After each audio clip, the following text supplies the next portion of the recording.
So first of all, for the very first thing, you read that? And again, leads. Yes. So the very first thing that we need to control is every single day, you need to wake up with leads in your inbox. Okay. So where do we get those leads? So we're gonna go through. Where do these leads come from? 1, direct mail. 2, cold calling. 3, texting. 4,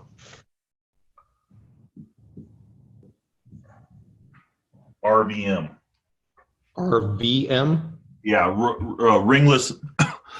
It's called ringless voicemail. And there's a lot of other ways that you can bring in leads. Okay, but I'm focusing on, for you, I want you to focus on the app. You could do bandit signs, you can do other stuff, but I just don't really want you wasting your time with that. Not that bandit signs don't work, because they do. It's just not a business system. Okay, it's not they disappear. You could put them up and an hour later they could be gone. I mean, if you were totally broke, had no cash, we might learn bandit signs, but you're not to that point. You've got the ability to ramp up into a real business really fast. Okay. So we're going to focus on these first 3. We'll throw in some RVMs at a certain time. But so what happens is these leads come in. Okay. So we're going to be laying out, I'm going to have Amanda actually go through some of this with you, but we're going to generate leads by using these techniques here. Then that lead is going to go into a call center. Okay, because for one, you're not going to be able to take all the calls if you do this right. You're going to have calls coming in every single day. Now, the thing is you can hire a virtual assistant to take calls for you, but it's actually cheaper to have a call center do it. So I actually use that. So we use a place called, it used to be called Answer One. Now it's called, I think, Riva. So the call center is going to take calls. They're going in. This is one reason why you absolutely have to have Podio. Is they're going to go into your Podio system and they're going to fill out the lead sheet within Podio. Okay, so you start this process. Now, all of this will be done by a virtual assistant. Okay, this is not you doing this. This is a virtual assistant doing this. Call center takes the lead. Okay, call center fills out lead sheet in Podio.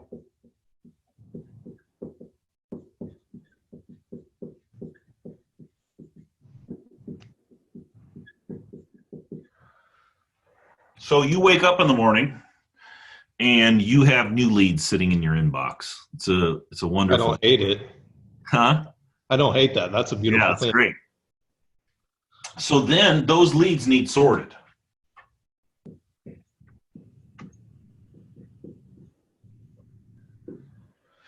So you don't know if those leads are good leads or bad leads yet. They're just in your inbox. Funnel.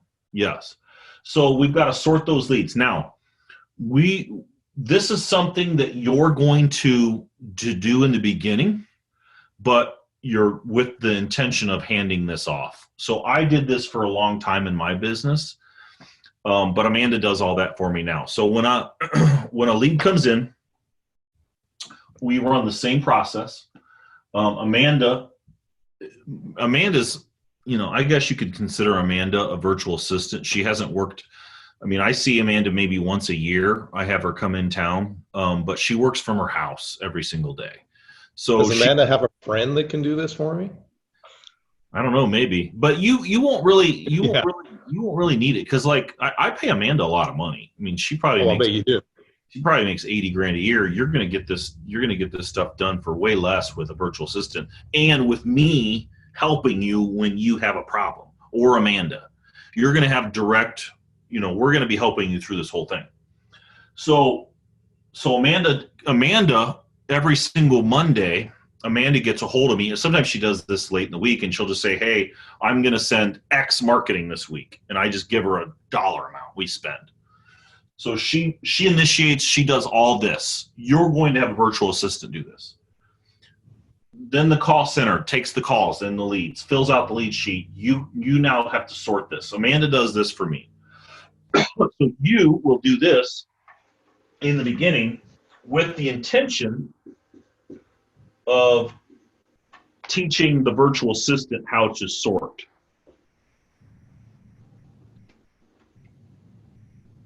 Now,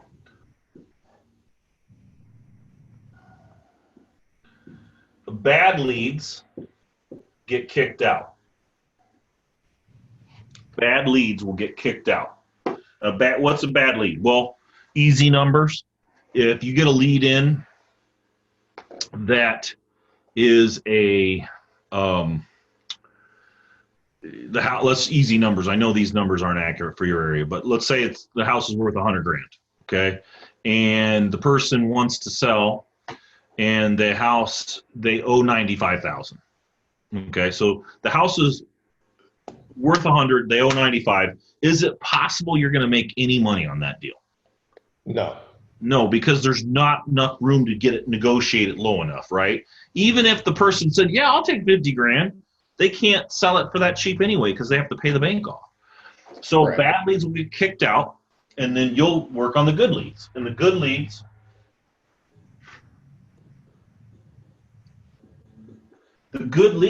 I don't know for your area what that numbers are going to look like yet.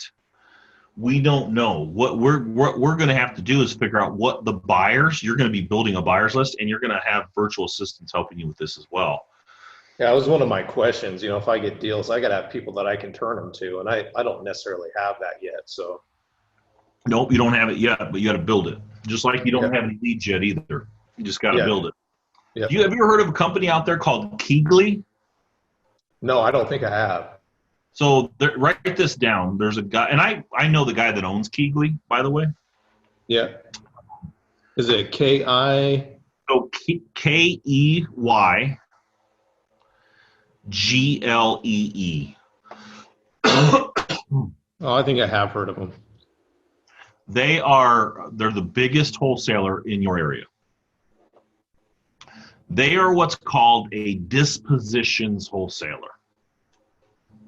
Okay, they don't even they don't do any of this. They don't do any of this stuff up here. So see this stuff here, the leads, they don't do any of that.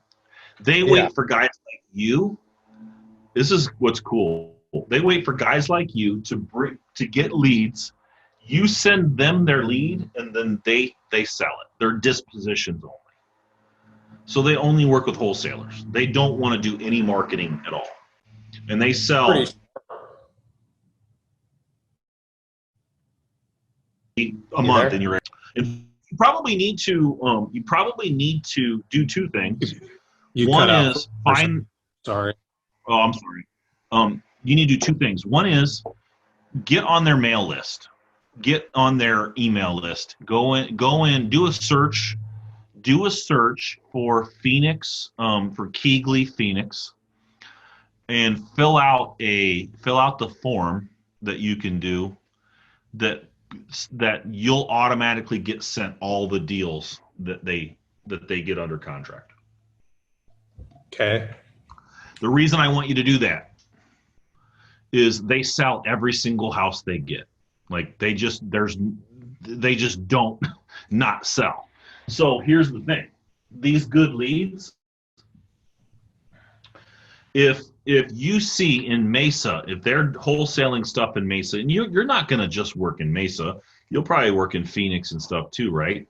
So as these good leads, if you get a house under contract, or you've got a deal where the seller says, hey, I'll take 100 grand, and you notice that Keegley's selling houses like that in that area for 80 grand, what's the chances that after you put this thing under contract, you're going to get it wholesale? Not very good. Not very good, right? So you're trying to see what the wholesale market, you've got to discover what the wholesale market is in your area. Do you know Steve Trang? I think I've heard that name, but I don't know who it is. He also does quite a bit in your area as well. I actually know a lot of the wholesalers in your area just through, there's a lot of big players over there that, again, a lot of them don't want to do this in part. They just want to sell the stuff. It just really depends. But Steve Trang, he's in your area too. You need to go through and, you're on Instagram, right? Yeah. Yeah. So a couple people you need to follow on Instagram. Let me just give them to you right now. You're going to follow. Let's see here.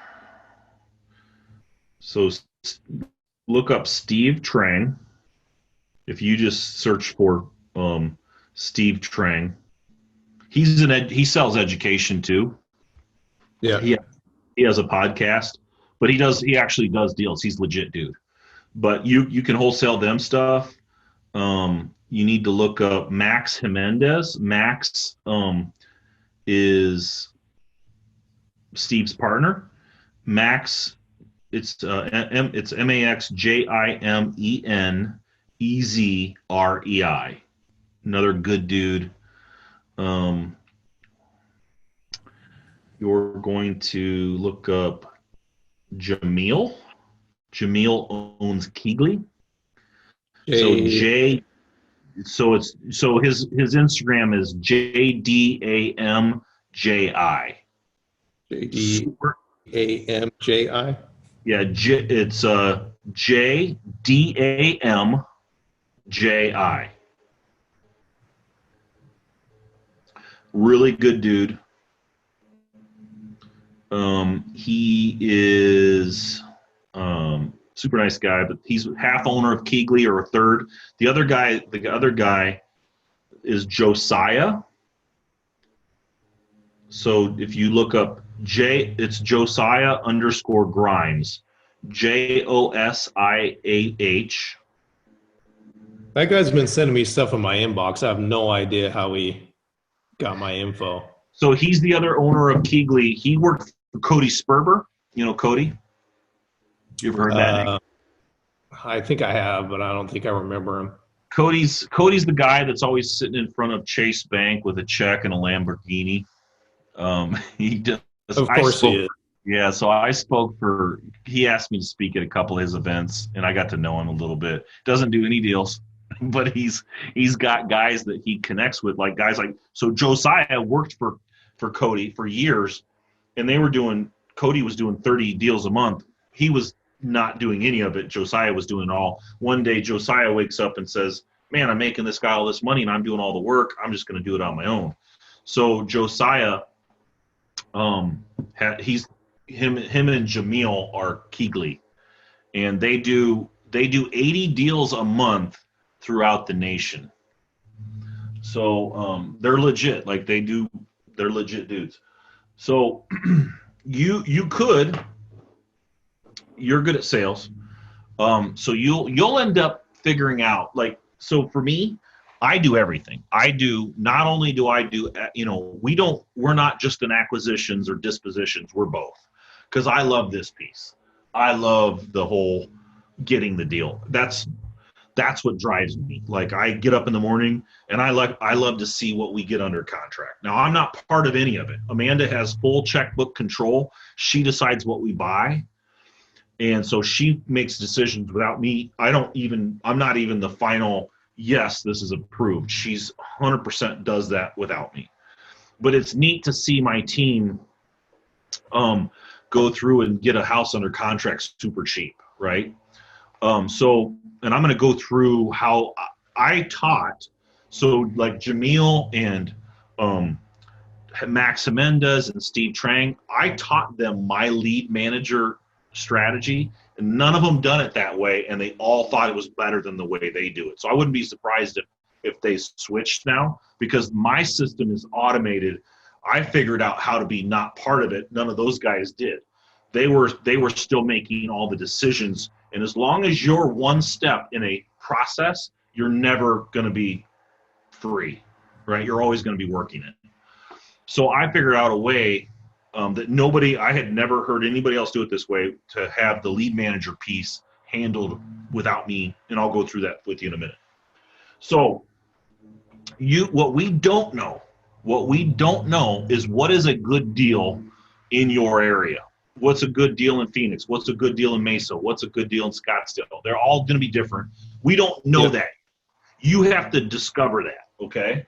So we know what bad deals won't work. You know a good number for you is 75 to 80% of ARV would probably be good enough to wholesale. Now that number could be lower now that coronavirus is an issue. We have to figure that out.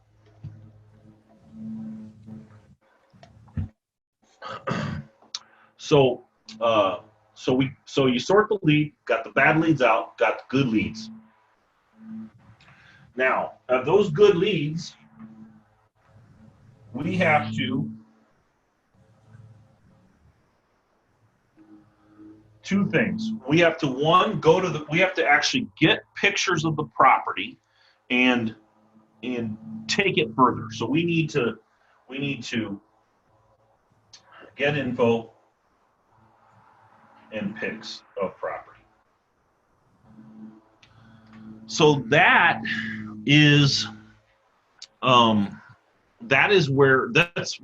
an acquisitions job. So for example, let me jump back.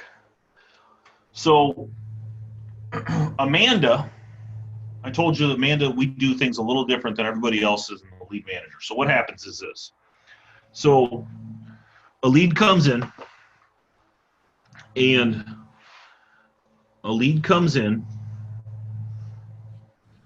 then Amanda takes a look at that lead and says, hey, that house is worth X, okay? You're going to there's a little sub-process in here that we decide, a quick ARV. Now, Amanda can do it in her sleep, so can I. You have to learn that quick ARV, and we'll talk through that so you're clear on what that is. So Amanda says, hey, this house is worth $100,000. And I think we do like a quick number on determining what the rehab is. Again, I'm going to show you all that stuff.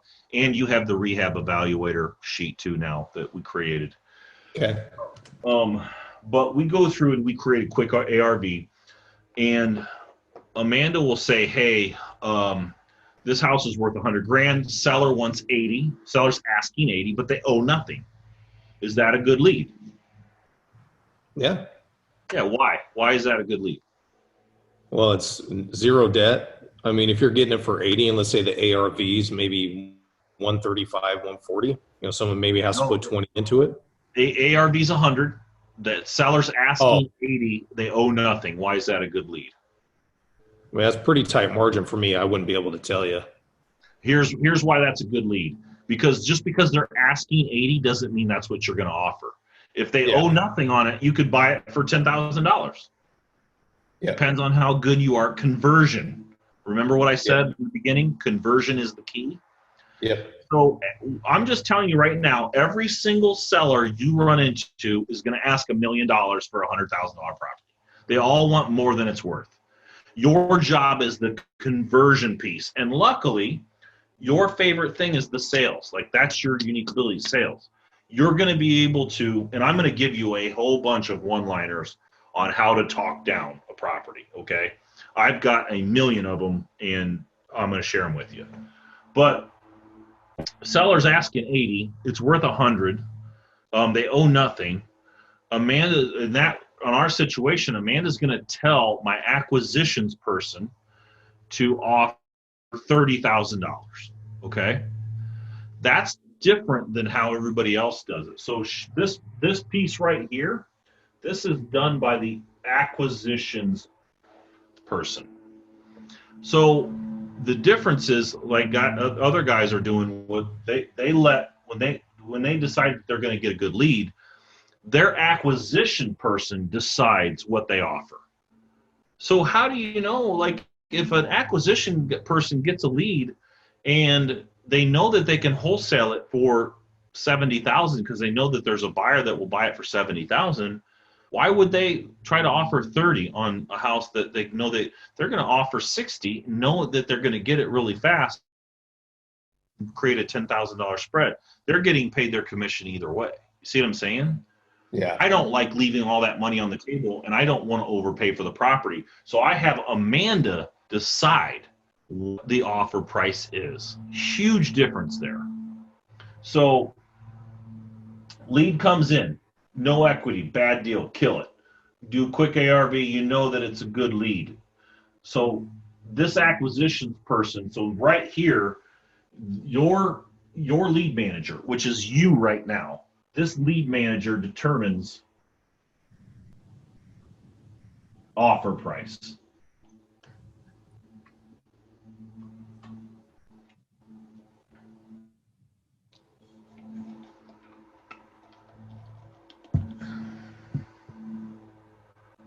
Lead manager determines offer price.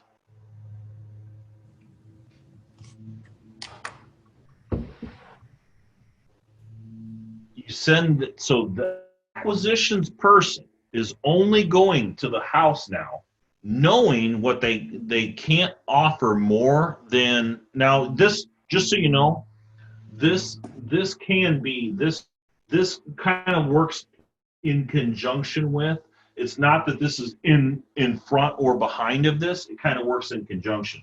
So sometimes the acquisition person goes first, gets pictures, verifies what the seller said. Now we have all these pictures, 40 pictures of the property. We know what the property looks like. We know now we can basically skip from going from quick ARV, that got us interested. Now that we have pictures and info, we do, and it still looks good. Now we do full comps and offer. Full comps and offer.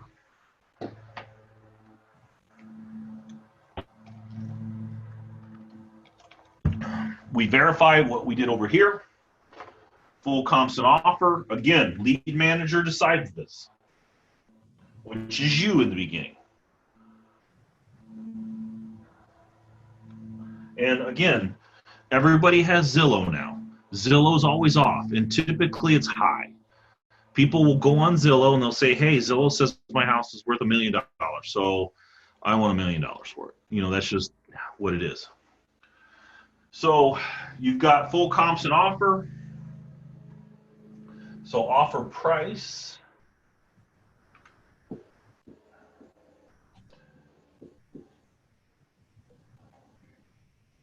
You're going to make offer. So then you'll make the offer to the seller.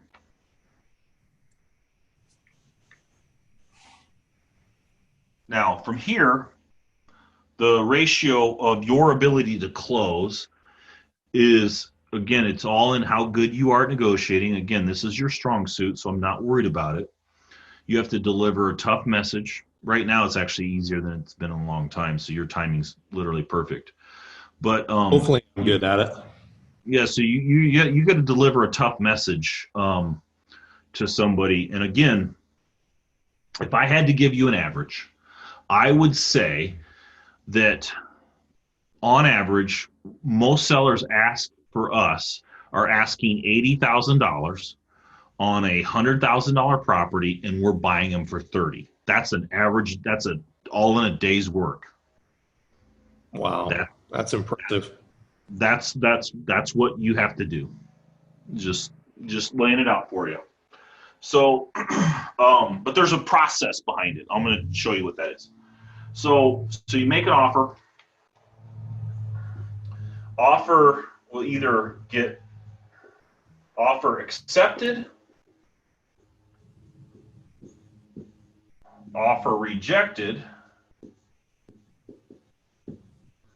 or offer countered.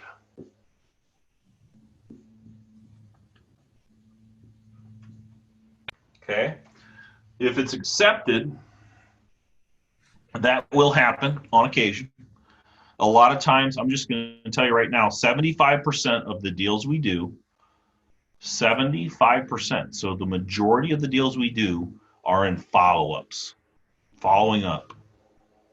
Our offers are so low that people just do not take them on the spot. So don't expect that to happen. It will happen sometimes, but it takes work. So if it gets totally rejected and the guy's like, you're totally out of your mind, don't ever talk to me again, whatever, you can remove them from the list if you need to. If they just say, no, it's just too low, I can't put that together, then you'll send these people into a follow-up sequence. Follow-up sequence.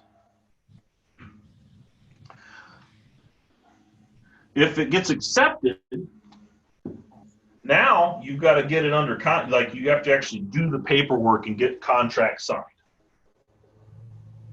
By the way, a lot of these steps are automated with the Podio system you now have. Okay. So this follow-up sequence, that's not something that you have to write down on your calendar. Hey, I got to follow up with this guy and call him in 2 weeks. It's automatically done in Podio. We built that out. We programmed that in, so it follows up automatically. It's pretty cool. Good. And it'll keep following up. It'll just keep following up. If it gets accepted and you have to do contracts, you can do the contracts with the push of a button, filling them out electronically. They can even sign electronically, all through Podio. So if it's countered, you have to decide once they counter you how much you want to counter back, or if something you can put together. These are the deals that get me. So obviously I love getting offers accepted. That's awesome. But these deals here, that's a step in the right direction. Somebody counters me, it's telling me that they are serious about selling.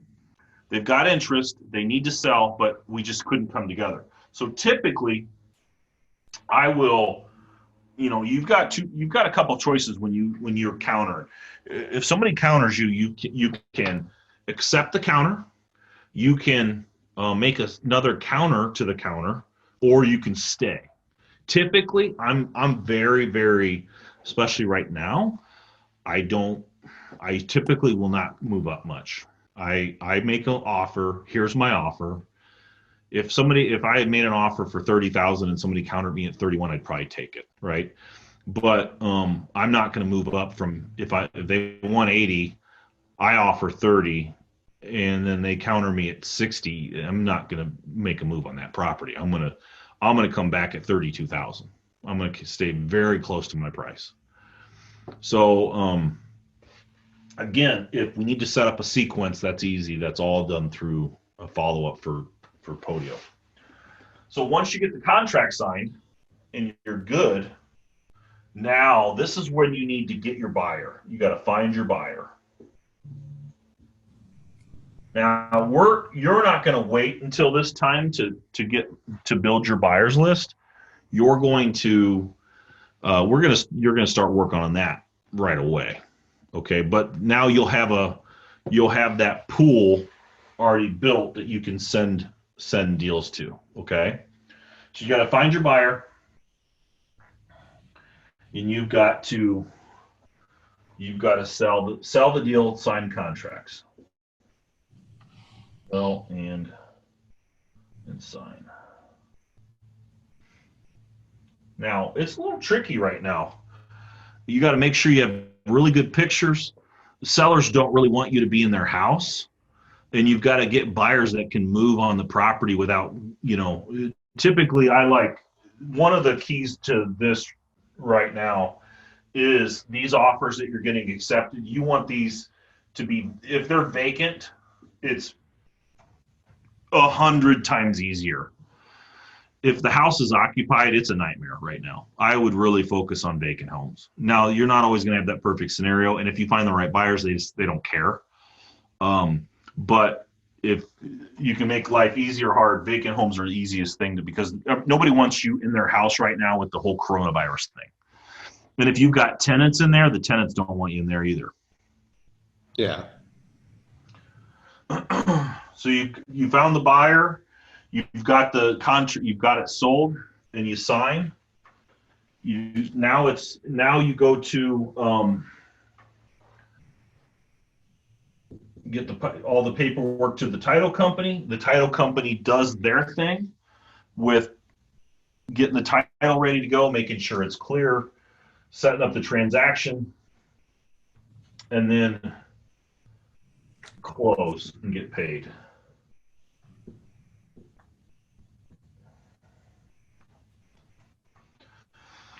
Now let's back up.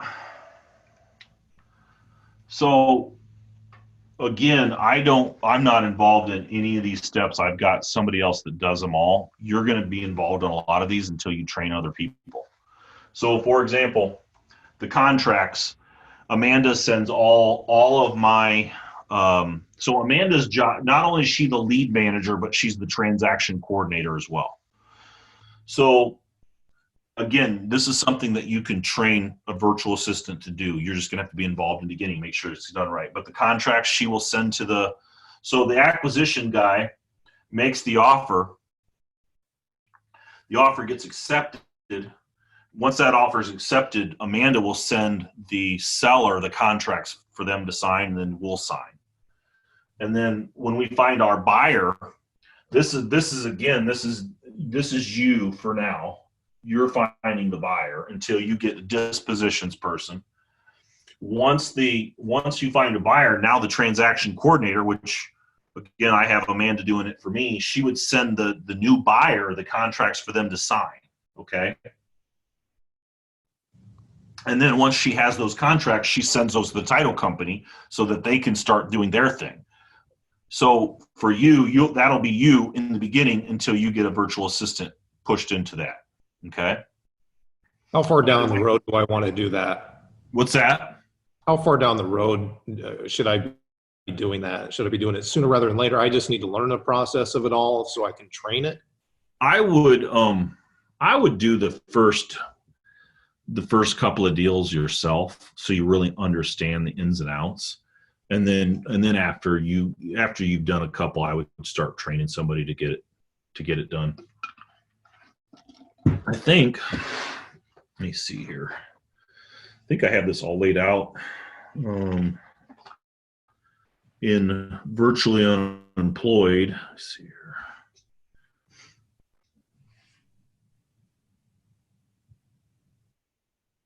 Virtually unemployed. I'll pull it up real quick. All right, I got it up. Okay, so if you go, let's see, go to page 132.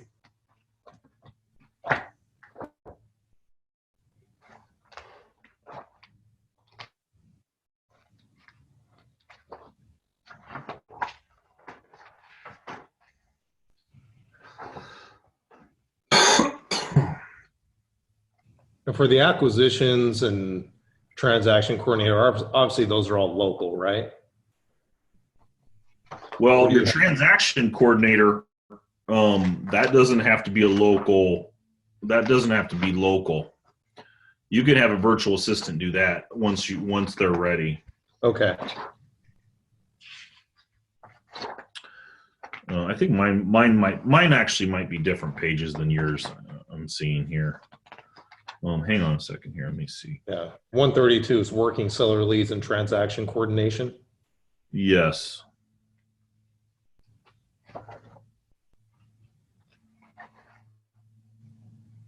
Here we go.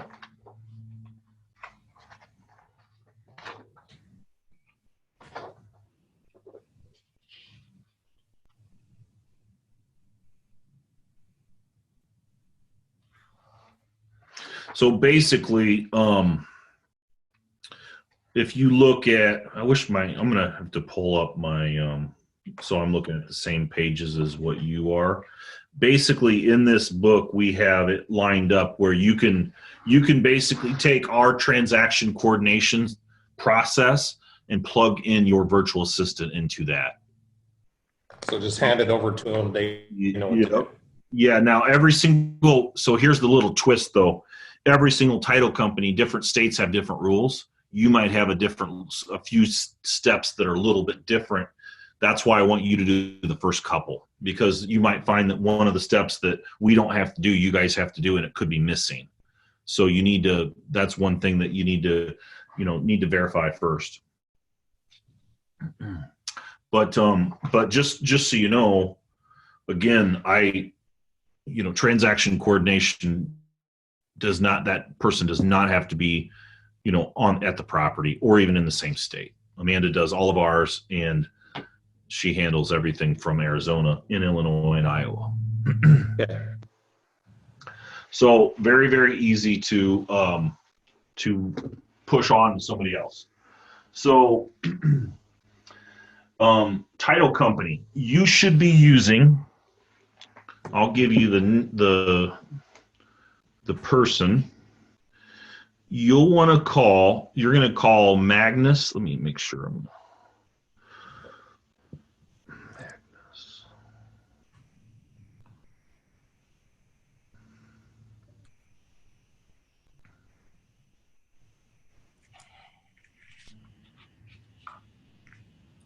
You're going to use Magnus Title Agency is who you'll use out there. Okay. And use the gal that you'll get a hold of out there is her name's Brandy Weber. But they'll do all the assignments of contract, double closing, everything. Okay. So that piece is handled for you. You'll just want to contact them. And again, this is something they do. These guys. So all the big players use Magnus. I think Josiah uses them, and Jamil. I think Steve Trang uses them. I mean, all the big players use them.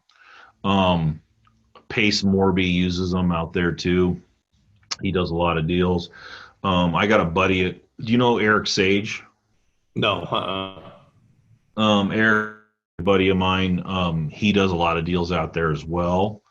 Again, you just have to. You really need to. As you get into this, you're going to have to. Relationships is everything. Once you build relationships with some of these big buyers, selling properties becomes very, very quick and easy. And who you sell to determines on your level of easiness. So like I'm real big on, if I got a buyer here and this buyer will give me $80,000 for this house, and I got a buyer over here that does a lot of deals and they're at $78,000. I'll take the $2,000 less to work with somebody that's I know for sure is going to close and it's going to be easy. See what I'm saying? Yeah. Would these guys be interested in buying if I have deals? What's that? You're saying these guys could potentially be interested if I have deals that kind of meet their qualifications. Right. Oh yeah, for sure. Yep. 100%.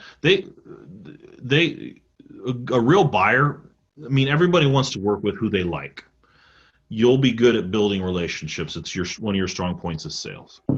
So as long as you meet them and like them, you don't even have to meet them in person. I can help you make introductions too. But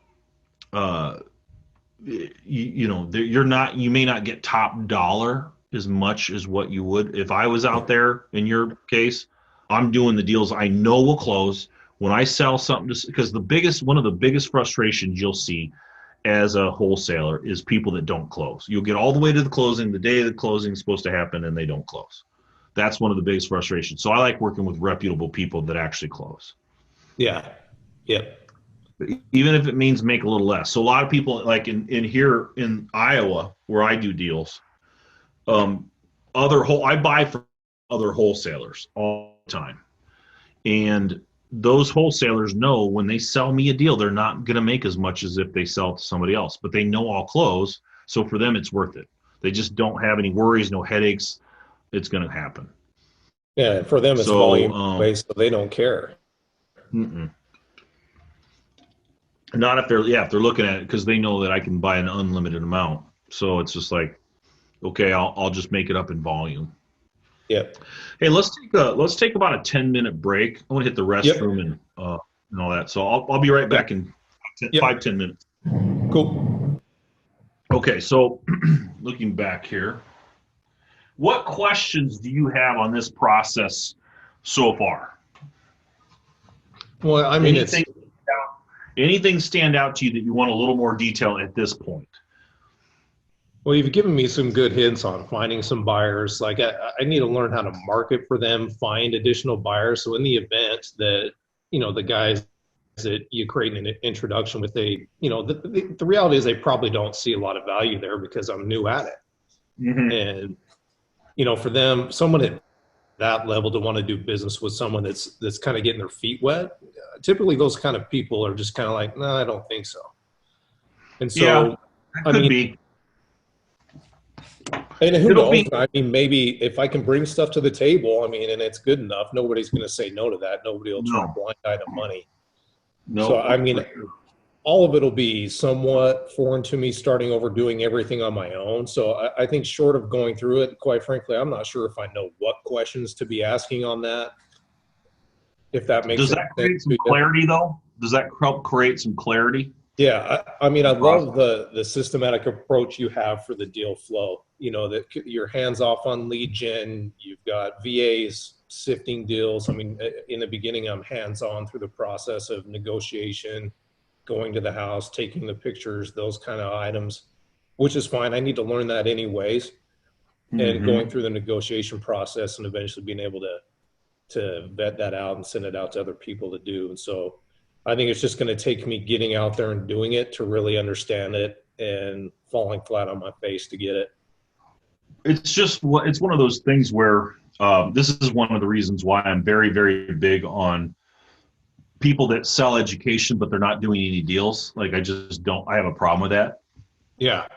Because somebody explaining how to do deals cannot explain how to do deals to the degree in which it takes to learn it if they're not actually doing it. They're missing too many small pieces, right? So let's see, just looking through this, just trying to think I may have Amanda, now all of this is, so of the lead gen piece, all the lead gen, let's jump back over to virtually unemployed real quick. Okay. I want to make sure, I don't want to go through every chapter, but I just want to make sure that you know what's in here. So first of all, if you go, finding the virtual assistants, we'll probably, this afternoon, sometime after lunch, we'll probably have you place an ad and actually get that process started. Let me write this down because I think we'll do that today. Because I want you to get a VA like now, very quickly. The cool thing is, another cool thing that this coronavirus has done is it's a lot of virtual assistants lost their jobs. So there's people out there that are looking for work, and it's just this great opportunity to pick up really high talented people that are already trained. They may not know my specific process, but they know real estate. So plugging them into a process is very easy. But like for example, if you go to chapter 2, how to find and hire virtual assistants through Upwork. So we use Upwork for anybody that you're going to have do repetitive tasks. If they're going to be a a virtual assistant that you're going to have working all the time, you'll go through Upwork. So I use. Yeah, sorry to interrupt you, but one thing on the virtual, should I be hiring them full time? You'll hire them. You'll start out with them part time, Okay. and then with the ability to give them more hours, more all the time. I'm going to text Amanda real quick and see if she can. I didn't even tell her that I was doing, this training with you.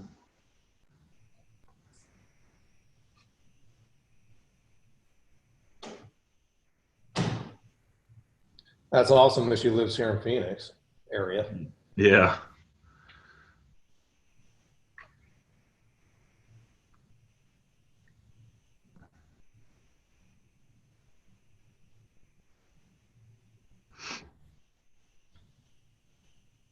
In terms of part-time, how many hours should I would say 20 hours? hours.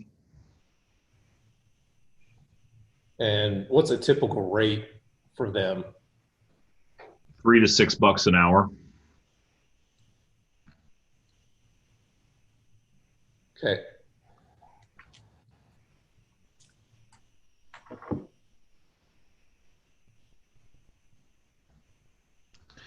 I'm just texting her. It's pretty cheap, $60 a week. Well, yeah. So if somebody's making, depending on where you're at with them, if they're working 20 hours and you pay them $6 an hour, it would be, what is that? 6 times to $120. Yeah. Isn't that crazy? And I'm telling you, you will be blown away at how good some of these people are. It's unbelievable. Yeah, that's one thing I was nervous about. How am I going to train someone that, I'm not fully trained on a particular item, but the fact that you've got it laid out, it looks like, from the looks of this, I can just send this to them and have them do it. Is that about right? Yeah. You'll have again, depending on the process, anything that's specific location for you, you'll have to tweak a little bit. But if it's a process like pulling a list and all that, it's just follow the process, follow the steps. I'm going to try to add. So I'm going to add Amanda.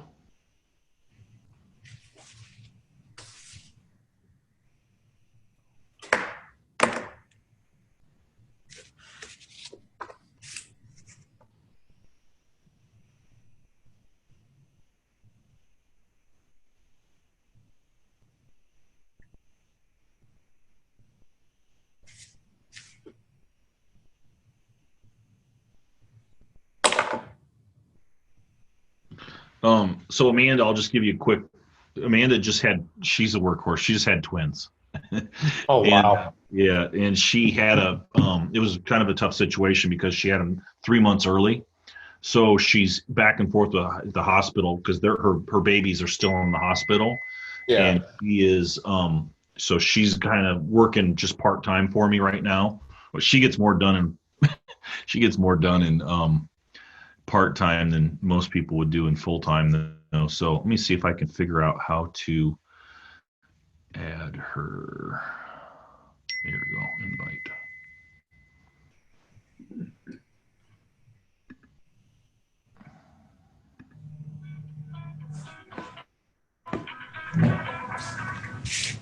What's up?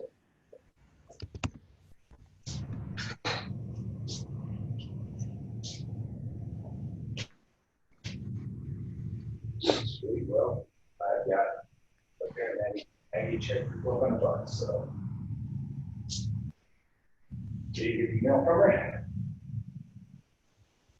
Oh, trust me and you, so. Okay, I just sent her an invite. Okay.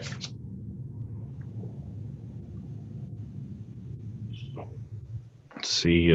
This is my first time ever messing with Zoom, so I'm kind of learning. I've never done it for myself. I was worried I wasn't going to be able to figure it out.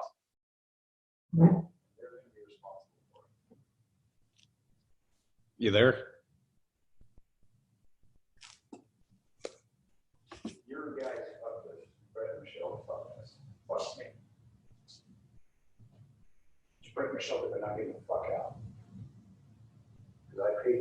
on that last one. And now we get fucking stuff with this too. All because they fucking lied to get their shit out.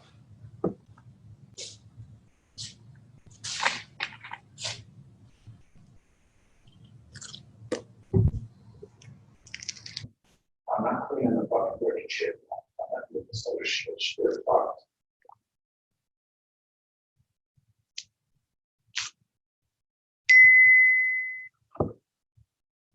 Yeah. Right.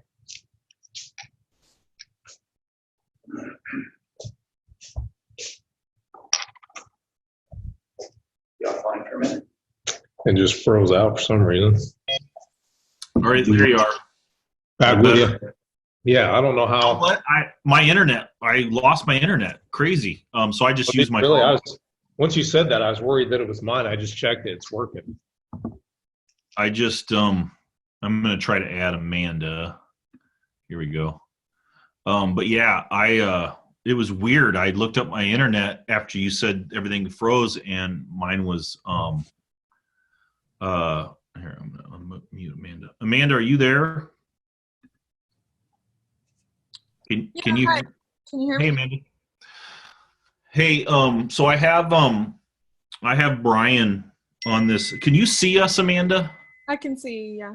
Okay, so let me give you a quick rundown. Sorry I didn't give you any heads up. You know how I operate. So Brian is he's only about an hour from you. That's why I asked you how close you are to Mesa. Oh, okay. So he is learning. We're doing a one-on-one, and he's learning. He's going to be basically trying to duplicate everything that we're doing. Mm-hmm. So I just went through. I've spent a few hours with him this morning, and he is. We're going to hire. A couple things are going to happen later today. One is we are going to start helping him hire a virtual assistant. Just to help, so he can help do some of the, I'll probably start, the virtual assistant will probably start out with just the lead gen stuff. So what I wanted you to take a minute and help him do a couple things. One is, can you go through the step-by-step process?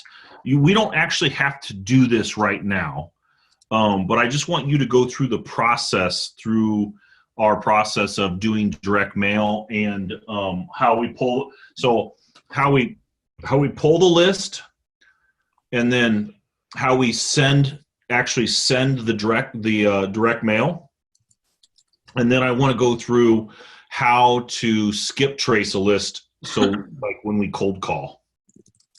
Okay, yeah. Is there any specific sites you want to use, or just the ones that we're using at the moment? So like pulling lists, we have a couple of places we pull lists, but right now we're using exact data. I would just go through the exact data list, and then the mail piece that works the best for us. So I don't know, have you ever used Zoom much? Because he should be able to see. Can you do a screen share? I don't know. I don't see how to do it on here. So if you go down and there's a little green share button. Oh yeah. You should be able to pull up your screen. Yeah, I can put some stuff. I'd like to get it together before I do that, so I'm not just fumbling on everything. Yeah, sorry I didn't give you any. So why don't you? So I can spend. We can. How much time do you think you need for setting up for doing, pulling the list, how to send the mail, and then skip tracing and all that? Well, so pulling the list is just an email we send. So, I mean, I could screen share that, just like show like what an email that I sent was to Joanne, but we don't really have to go through the process of pulling the list because she does it all for us. Direct mail, that would be a good one for screen share or video. Skip tracing, we could do that too, using like Data Finder. Mm-hmm. So, perfect. Yeah. Okay, so how much time do you need to set that up? Just a couple of minutes, maybe. I just need to find like a list that I can use and then get all the sites like logged in and set up and everything. So probably 10 minutes, maybe.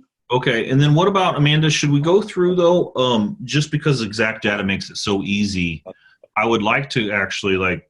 Could you use exact data to show? Because so Brian, exact data, exactdata.com is our favorite. It's our favorite list company. We get the highest response rate of any of the lists we use. So we use 3 different main lists. We use exactdata.com, we use listability.com, and we use listsource.com. But Amanda, we're not using listsource much anymore, are we? For like multi-families and stuff, we haven't used it in a while, but we do still use it. Exact data is a little pricier than the other ones, but they do the vacant lists, which we can't really get on ListSource or Listability. We do absentee owners mostly on those. You know what, Brian? I just want to do. I'm going to make this super simple for you because I want you to focus on vacant houses anyway. And exact data is our best list. So let's just have you. I don't want you pulling just so you know, I'm buying 20, 30 houses a month. So because of that, we're hitting all these different lists and just tons and tons of volume. Starting out, I don't want you to do that anyway. You won't be able to process the leads. So let's just work on I just want you to learn one thing on the list side. So we'll just do exact data only. Okay. Yeah. And I just want to also throw out there that they do have a minimum I think it's like 860. So if that's too. What is it? To buy a list through them. So maybe if that's too high, we're due for a list anyway. Maybe she can I couldn't hear you, Amanda. What, you kind of went muffled on me. What's the minimum? Can you hear me now? Yeah. Okay, so they have a list minimum of $860. So I was going to say if that's too high, we're due for a list anyway, and we can always combine. You know what I mean? Well, he's going to need, because how many records does that buy? I'll have to look again, but I think it's a really good amount of. I want to say it's definitely over 2,000 or so. But yeah, he's going to need to send. I would just have him walk through what it is for So what it is, Brian. If you go too small in your list, you won't. It's like I think I'd compare it to if you don't send enough. So our average response rate's about 3.2% with exact data. So just quick math for you. If you sent out 500 postcards, okay, 500 postcards on a 3% response is going to get you 15 leads. Okay, that may not be enough to do a deal. So you actually have to do a little bit of volume anyway. So I'm going to send these. So Amanda, out of this $800 and something that he would spend for these leads, we hit those leads like 6 or 7 times, right? Yeah, and we do a lot of different things. We do the direct mail, the cold calling, texting. So we use the list a lot. Yeah, so you're not going to Brian, you're not going to just use this list one time. It's going to last you a long time. So I say, it's well worth your time and money to spend the money to do it right up out of the gate. Okay. And what's that?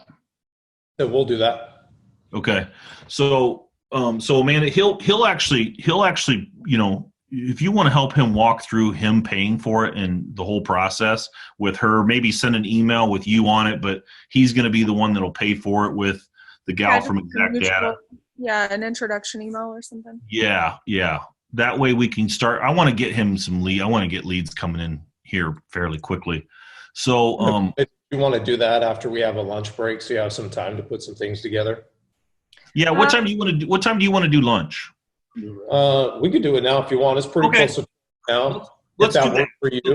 So that'll give Amanda. Amanda, what time do you have to head to the hospital? Yeah, so about an hour. So I don't know how long y'all want to do lunch. I can always do like a video too, or a Zoom call. If it's before we leave, but I can go through it. I just don't know if it's going to be like one of those things that it's kind of hard to like get. How much time do you need, Amanda, to go through the list, the skip tracing, and everything? this direct mail. I mean, if a video is easier for you that you could send, then I'm okay with that. I mean, just whatever's more functional for you. I don't think it takes that long to go through it. So, in fact, let me see if I can pull up. Yeah, I mean, I could go through it pretty quick. I just don't know how much time you guys want to spend like talking about it and stuff, but actually going through it doesn't take very long. I would say it's almost noon where you guys are at. I would say, Amanda, if you can let's do this, because I want to catch you before you take off to the hospital. Brian, do you guys think you could maybe work for like, half an hour or so and have her go through this stuff before we take lunch? Yeah, for sure. So, Amanda, do you need a few minutes to get it ready and then jump in it? Because I'd rather you go through it now and then you're done with that part of it for the day, and then we can always have you come back tomorrow morning and jump into answer questions and stuff like that. You know what I mean? Yeah. Okay.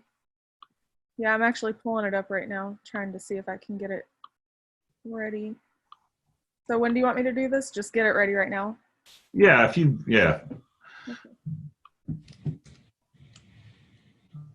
And then we're gonna, so just so you know, Amanda, I haven't told you this yet, but we're gonna do videos for a lot of this stuff, and some of this stuff you already have done videos for, but we're gonna do videos for a lot of this stuff anyway.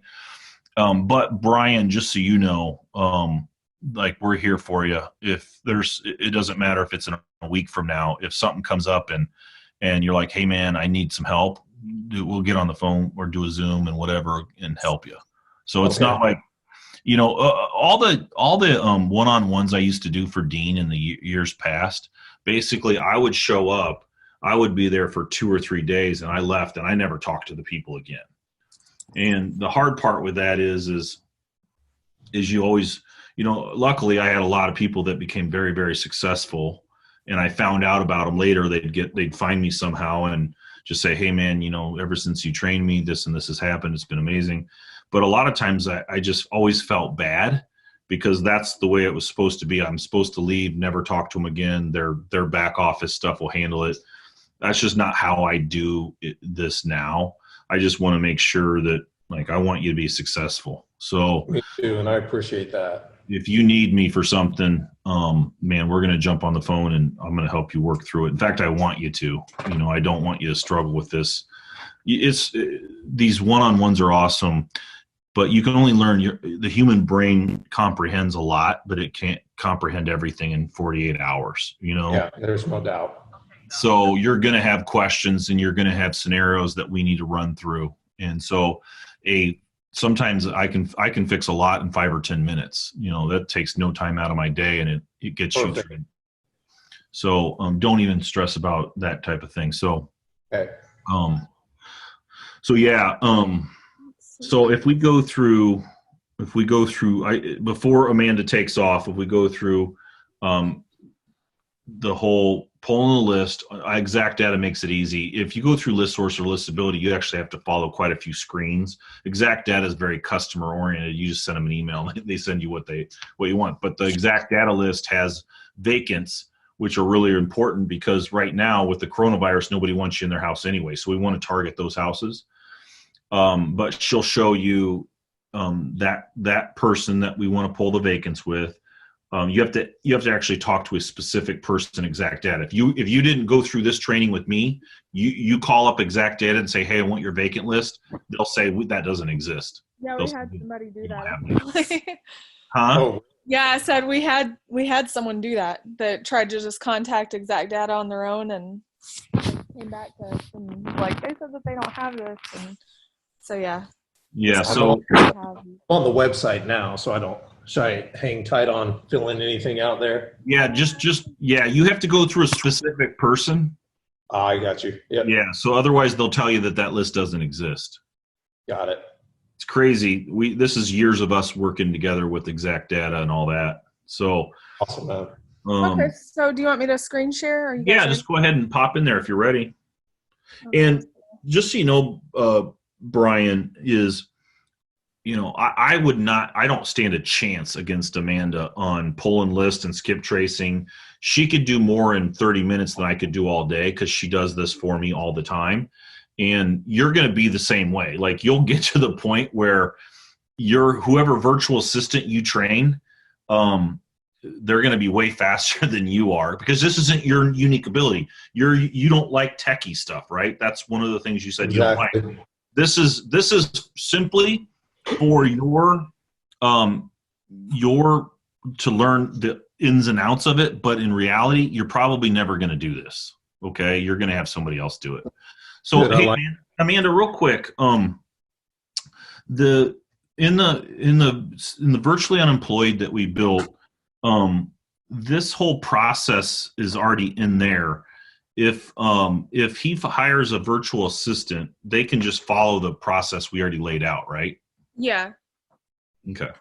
And then, Amanda, another quick question I want you to answer before you take off. I'm going to help Brian this afternoon get the whole process started for finding a virtual assistant. That whole process is in the book as well, right? We've got that laid out step by step. Yeah. Yep. Okay. Cool. Awesome. All right. Well, do your thing. All right, so this is the first one. It's just how to get the list. So with exact data, like we were saying, we have the representative that we go through, and she actually does everything for us. So instead of going to the website and putting in the criteria, we just send her an email, and she responds like usually the same day with the list quote. So she'll tell you how much it is, how many leads she got, and then you can decide if you want to purchase, or you can purchase part of a list and that sort of thing. So I have the email typed up. I just need the city. So if you're looking for, I don't know if you're looking for Phoenix or Mesa or. Yeah, probably Mesa. Mesa? Yeah. We're probably going to get a lot of leads. So we can narrow it down a little when she sends us what. Yeah, it's a pretty big area, and everybody wants to be in the East Valley, and most people don't want to be in Phoenix. So. Yeah. All right. And then as you know, since you live here. What's that? Can I get your email address? Yes, B as in boy, T as in Tom, W as in witch, I as in igloo, T as in Tom, C as in cat, H as in hat, the number 2 at gmail.com. And his name is spelled Brian too. It's BRY actually. Oh, it is? Yeah. Oh, okay. Well, I guess change my actually had it the other way too, but okay. So this looks good. Can you see it? Yeah, I can see it. Perfect. Okay, so I'm going to go ahead and send that, and we'll get a response here in a little bit, so we can check that out when she gets back to us.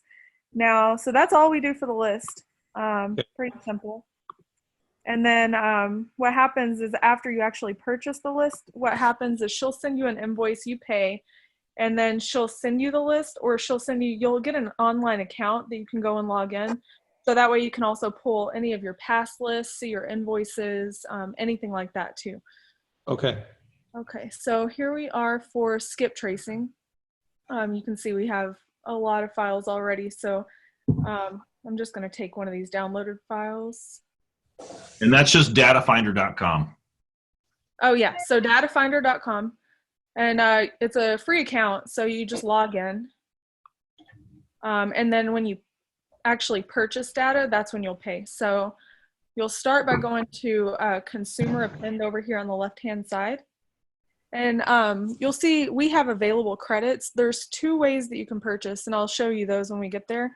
Either in dollars or in credits, which you'll purchase with dollars. But basically what it is if you have credits, there's a minimum of a $99 purchase on here, but if you have credits, you can skip trace like 50 names and only use a certain amount of credits. So it ends up being better that way than paying just each list in dollars. So that's why we do the credits.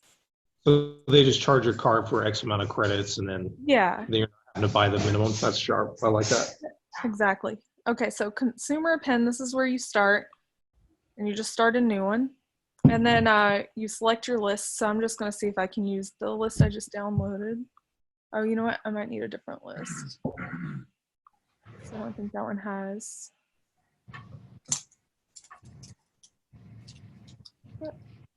Let's see. All right, so it'll say how many you've imported, continue.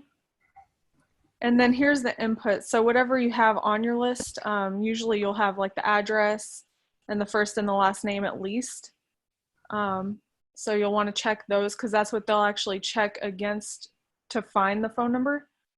Okay. And then we leave it as household level match. It gets a bigger response rate than just individuals. So if it finds maybe the address but not the first and last name, because it's under a different person's name that lives in the house type of thing, it'll still match it to a phone number.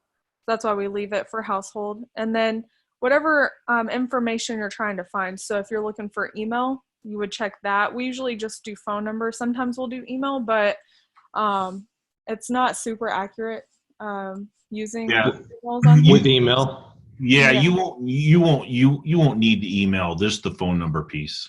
Yeah, so you would check consumer contact information, phone number, and it tells you what it thinks it'll be already, 71% match rate.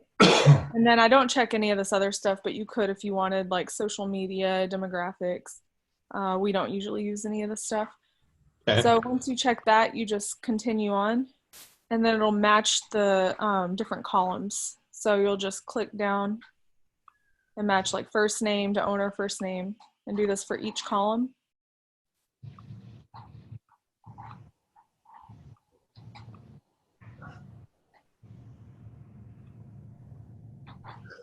And then you can leave any of the ones that you don't want to use. So we don't need to match anything else.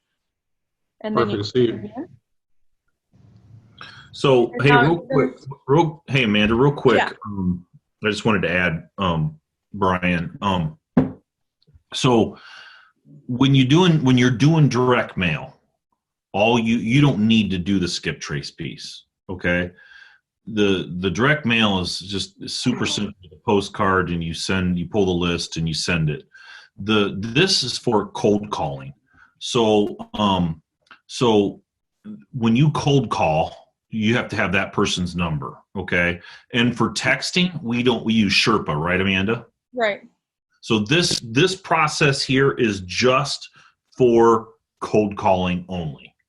You don't need to do it if in a year from now you discovered that direct mail worked the best for you and that's where you got the most of your leads and your cost per lead was less, then you won't even do this part. Okay. That makes sense? Yep. Okay. Well, I want to do both to begin with, right? We're gonna do one is I want you to learn everything. Data Finder is really cheap anyway. But I want we're going to get a virtual assistant to help you with cold calling. You're not going to probably do much of that yourself, but cold calling in your area will work really well. So I want you to do that too. Go ahead, Amanda.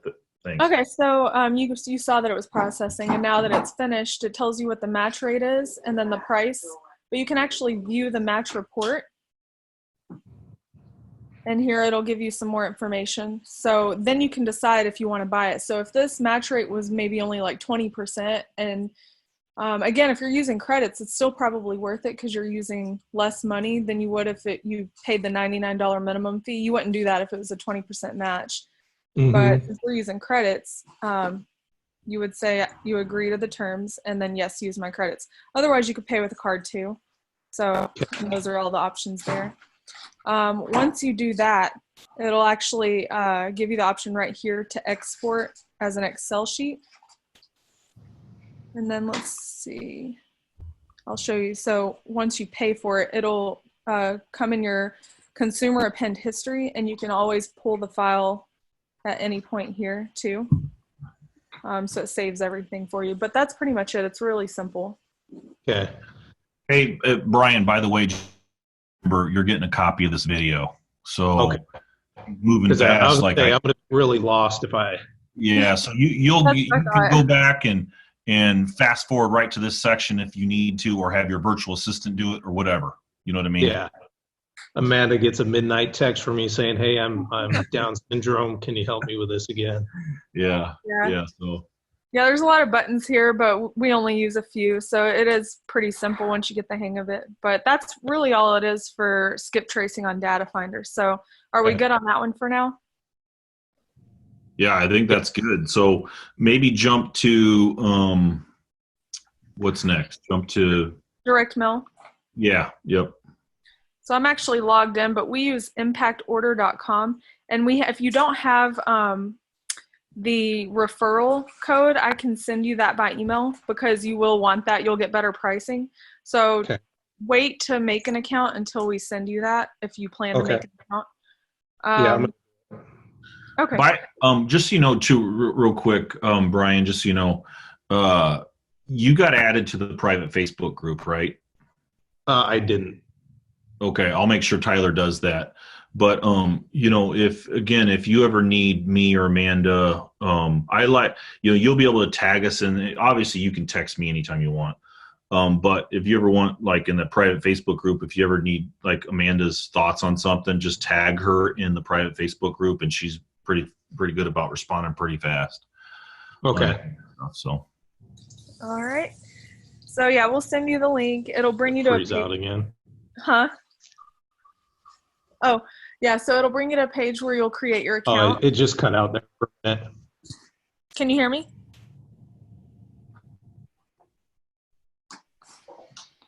It's getting a little muffled, but yeah. I can hear, Amanda, I can hear you perfectly. Oh, you can?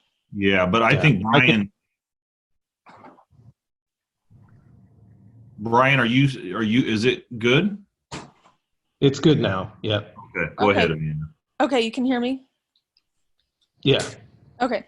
So, we'll send you the link. It'll bring you to a page to set up your account. You'll log in, and then it'll bring you to a front page kind of like this one. And you have all of these options here at the top. You want to start by going to leads and contacts and upload my list. So when you get your exact data vacant list, this is where you're going to go first. And I usually just give the list the name. So exact data vacant list, and then I'll put the date here. So. And I got to upload that file to that. Exactly. Then you'll choose your file. So you'll save it to your computer somewhere. You'll choose it and then upload. And it'll give you the same options you saw pretty much on the skip tracing, where you'll match first name or full name. I usually just do first name and last name. Street address. This is where you'll want to use the mailing address, not the property address, because this is what's going to go on the actual postcard to be mailed out. Okay. So you just finish filling these in.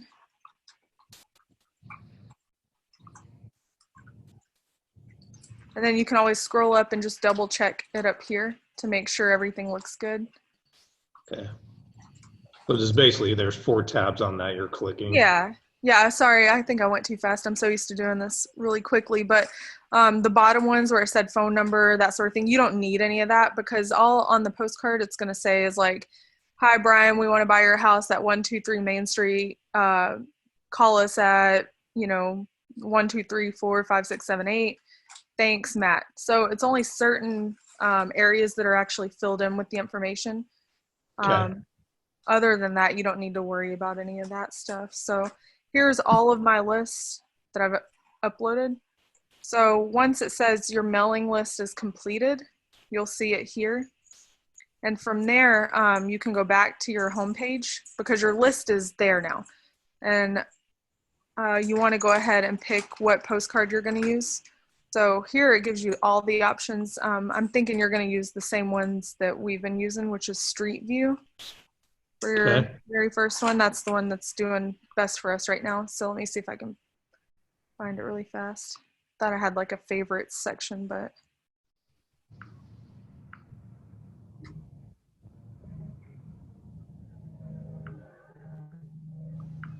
Let's see.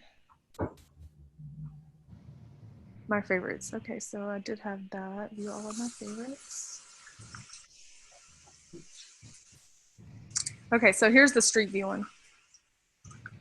So whichever postcard you choose, you'll click order. And then it's going to bring you to a page where you're going to fill out the information again.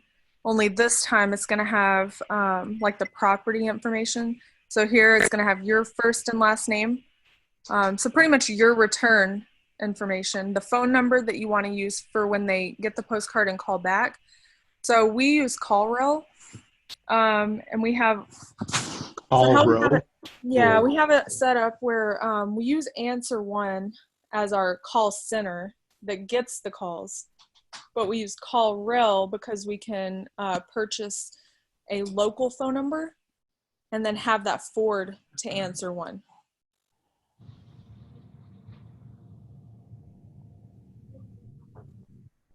And you can have as many CallRail numbers as you want. So if you send out like 10 different direct mail pieces, you want them to each have a different CallRail number so that you can track for marketing purposes to see which card is actually doing best. Because if you put all the cards under one phone number, then you're not going to know how many people called the Street View number as opposed to how many people called the like third notice postcard. So they have to be separate so you can track them. So that's another reason we use CallRail instead of just having everything. Okay. Should I just do one postcard for now? Just keep it simple. Yeah. Well, so here's the thing is, so you don't want to resend the same postcard all the time. Yeah. You want to mix them up a little bit. Amanda, we only mix between two now, right? Yeah, we're using the Street View mostly, and then we'll go back to like the third notice card. So those are the two that we've been kind of rotating. Yeah, I would if I was you, I would work through those two, Brian. And have two separate numbers. Yep. Again, again, I know what your unique ability is. You're a lot like me in a lot of ways. And it seems like it's extra steps, but in the overall scheme of things, when you look back in 6 months, this is going to be totally worth it because you'll know exactly what you are spending for marketing. And knowing that is a big deal. Okay. Okay, so this phone number we use, it's our CallRail phone number, but if you call it, it actually forwards to our Answer One call center, and they take all of our calls and use a web form that we give them. Enter the leads there, which goes into our Podio system. So that's kind of how our whole process works to get the leads. How do I set that up with them? Sorry, what'd you say? I was just asking how I set that up with them to get it. For Answer One? Yeah. Oh, I can do a intro email for you on that too. Yeah, so I don't have a website or anything like that, so. No, you don't need it. I mean, I just don't have one, so I just was curious. I didn't have a website. For my business, and look at all the deals I've done. I didn't have a website until what, Amanda? Like a year or two ago? Yeah.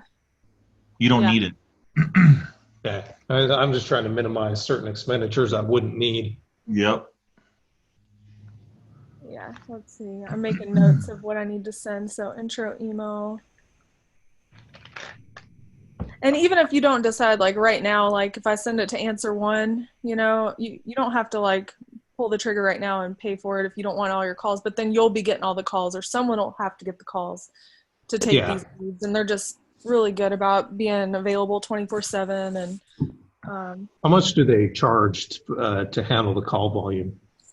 So it depends on the tier, how many, what do you call it? The number of minutes that they're actually on the phone.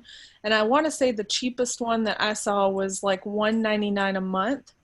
And I can't remember how many minutes. It might be like $1 a minute, so maybe 200 minutes. What's our bill? What's our bill usually run, Amanda? How much? I'd have to go back and look. It just goes like straight to Bob and I don't think for you guys, Brian, you guys probably wouldn't end up paying more than $200 or $300. Yeah. I think I pay $700 or $800 a month. The last time I looked at it, and we have thousands and thousands of these things going back and forth. So does he get a better deal with an affiliate with me, Amanda? That is the best still with the affiliate. Okay. Yeah, it's usually more expensive. So to Answer One. So does he have a Podio account set up or will he? Yeah, he has our Podio. Oh, okay, good. So yeah, that'll be good. Still don't know how to use it, but yeah, Answer One's really familiar with it. Okay, good. Yeah. They already know our Podio and your Podio better than you'll probably ever know it. Dude, Yeah. I'm so worried about freaking Podio, man. I mean, Oh, my it's so computer good. skills It's are awesome. log in, send. No, it's awesome. You'll love it. Just got to get Yeah. used to it. And Yeah. Brian, you're gonna, I know, any of these monthly charges or whatever, nobody likes paying that stuff. But once you do your first deal, man, it pays for itself, and then you just let that money roll. Yeah, it's something you have to do. If you want the deals, you want the Have to. opportunity, you have to do it. So it's not really a choice. You just got to do it. You got to do it. And if you try, I can teach you ways to do deals without spending any marketing money, and you'll make money. You just won't have a consistent, real business producing cash all the time. Yeah. Amanda, keep doing what you're doing. Sorry, I keep interrupting. Right. Yep. So return address. You can have your address here or whatever address you want to use. Basically, any returned postcards will come here. We have had people show up at our office asking to be removed. So if you don't want your home address, maybe, I don't know, P.O. box, or totally up to you though. But we better our get office. a P.O. box. Huh? I better get a P.O. box. Yeah, I don't know what Matt would suggest there if you don't have like an office space, but I don't know if you want to put your home address. It's up to you. Yeah, I don't have an office space or anything like that, but I'm sure baby mama wouldn't like some strangers coming to the door. Yeah, Yelling at me. that private. Yeah, but Brian, just so you know, I think that's only so. We probably sent out over the years. Man, I don't even know, Amanda. 250,000 postcards a year, and I've been doing this for 9 years with postcards, and we probably only had like 3 or 4 people show up at our office total. It's pretty rare that it happens. Most people, they're too lazy to show up. But we've also had people show up with the postcard and say, hey, how do I really want you guys to buy my house. Yep, that's true too. So. Hey. Yeah. Maybe it's worth it then. I'll welcome that. It's up to you. Personally, I would probably just get a P.O. box. But You're going to have to go to the, it's just an extra step. Because now you got to go to the P.O. box and get the returned mail. And you're always going to get postcards that you send that never get delivered. Yeah. Is there a way to do a forward from your P.O. box to your personal mailbox? Might be. Yeah. That's a good question. Yeah. Okay, so the postcard information, we just keep it white. And then it already will have, so if you use our link, you'll get all of these postcards in your account the exact same way that we already do them. So you won't really have to make any changes. You'll just put in your information. So this little message here, you might change a few things. So like here, I always change to like, I grew up in Aledo, not Site City, because Matt did grow up in Aledo, but you can change it just to kind of relate to the people that you're selling to, or you can leave it as is too, if you want to. Okay. And then it fills all of the stuff in for you. So you could just leave it like it is, and then it would put in the seller's name here, your name, their city. It pulls it from that list that you have. And then so it automatically does that? Yeah, and then the phone number here, it'll pull it from whatever phone number you put up here. So you don't have to mess with any of that. I don't ever mess with any of this stuff. This is all good. And then you can just name your order. So this is really the only other thing I changed. Vacant street, April 6th. That's kind of what I do. So if I need to reference back later, I can. And then you click continue. This is a little extra step for the street view that you don't have to do on other postcards, just because it's trying to match it to the Google Street View, so it can actually put the picture of their house on the postcard.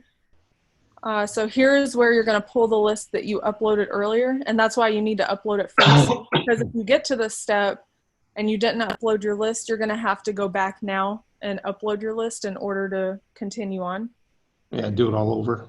Yeah, so here is our list that we uploaded. And then you'll click this little blue map list. And then again, you're just going to match the columns. So first name, last name. And then this is going to be the property information.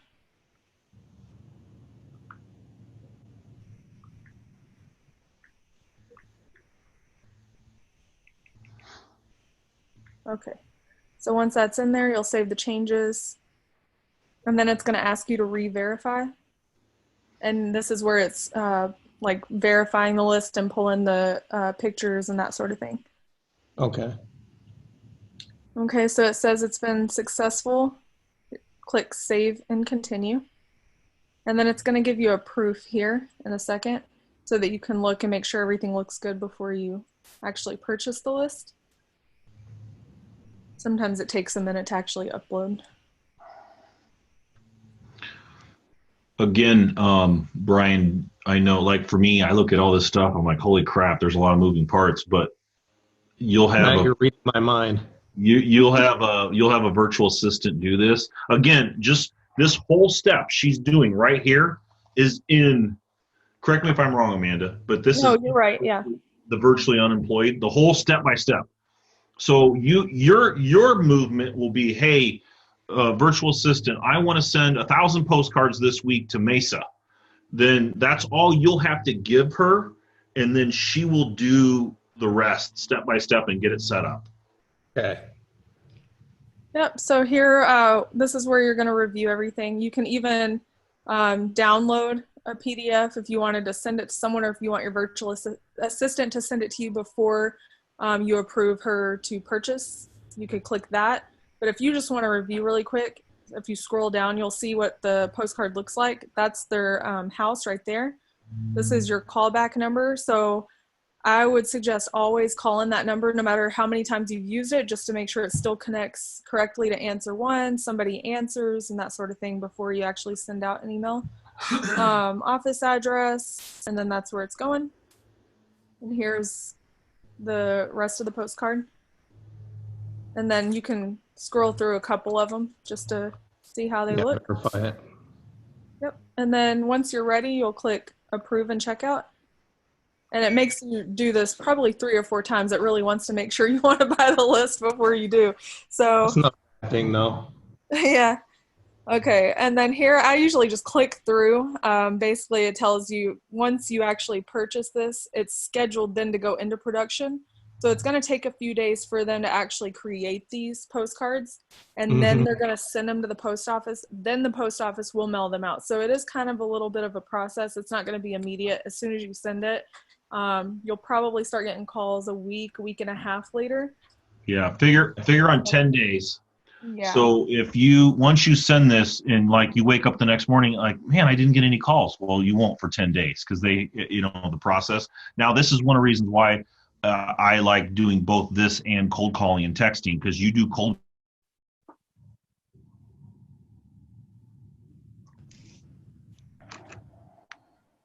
Cut out again.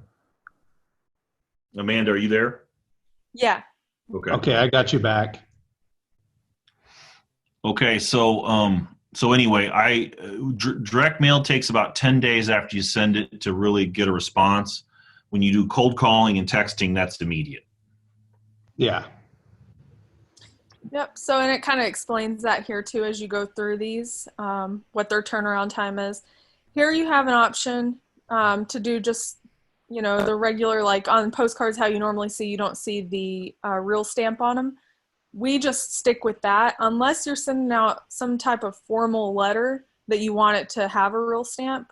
This is the cheaper option, and it's just as good. So we leave it at that. And then let's see. Everything else just stays the same. We don't really track our mail or anything like that either. So just an extra cost. But this next page will tell you your charges summary. So it'll give you the total pieces that you're sending out, and then the cost for that. So you can see kind of the breakdown here. Right.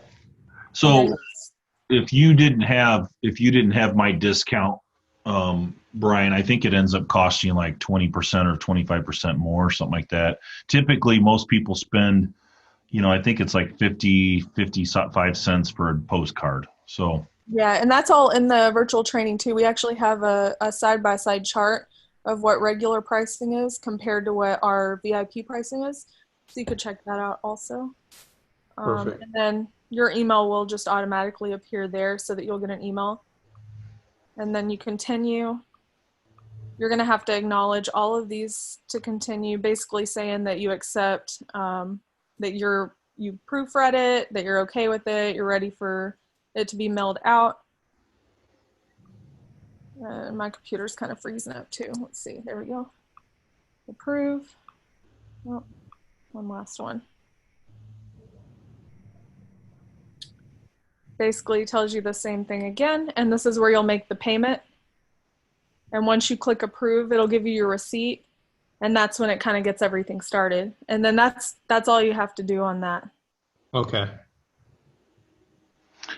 And Amanda, Brian, I never am concerned about my virtual assistants that I hire, like having a credit card number or anything like that. Doesn't bother me at all. Would he be able to, but I'm just playing devil's advocate for you right now. So Amanda, would he have all of that? Like, I want him to have this whole process automated so he can just literally say, hey, send 1,000 postcards this week. Can he have his credit card number on file, or does his virtual assistant have to have that? Yep. So you see how I clicked right here? Mm-hmm. Yep. So because I've used it before and I saved it, it is on here. So as long as he sets up his account initially with the credit card on file, she should just be able to click that same button. Perfect. And it'll fill in everything else. Or there's also the option, I will contact Deluxe with my payment information. So she can go through the process and do all of this. That's sweet. Okay. Yeah, and then you can have them call you, or you can call them to actually make the payment. But yeah, you can put a card in there and she can use that. So, and then the same with the data finder. If you just upload the credits for her to use, then she can do that every time and not even use a credit card. Okay, perfect. Yeah, because I don't even want to deal with it. I just want it to be done. Yeah. So Amanda, I had him take a disc test, and he's similar to me in a lot of ways. He doesn't like paperwork at all. He's not techie or anything like that. He's really good at sales. So like his eyes glaze over like mine do when it comes to paperwork and like this type of thing. Yeah. So it's kind of funny. But we're gonna find when he'll search for a virtual assistant to help him that's a high C like you. What's going to be the first thing that you do? Or is it going to be direct mail, or are you going to try it cold calling first, or kind of both? I think we're gonna do both. Yeah, just get everything set up all at once. Yes, because I want to do texting. I want him to do lead Sherpa. Actually, we may just do 2. I don't know if we want to go 3 because I don't know that he'll be able to handle it. So we might push lead Sherpa. I want you to. So tomorrow, Amanda, I want you to. Whenever's a good time for you in the morning, we're going to start at 9 o'clock again.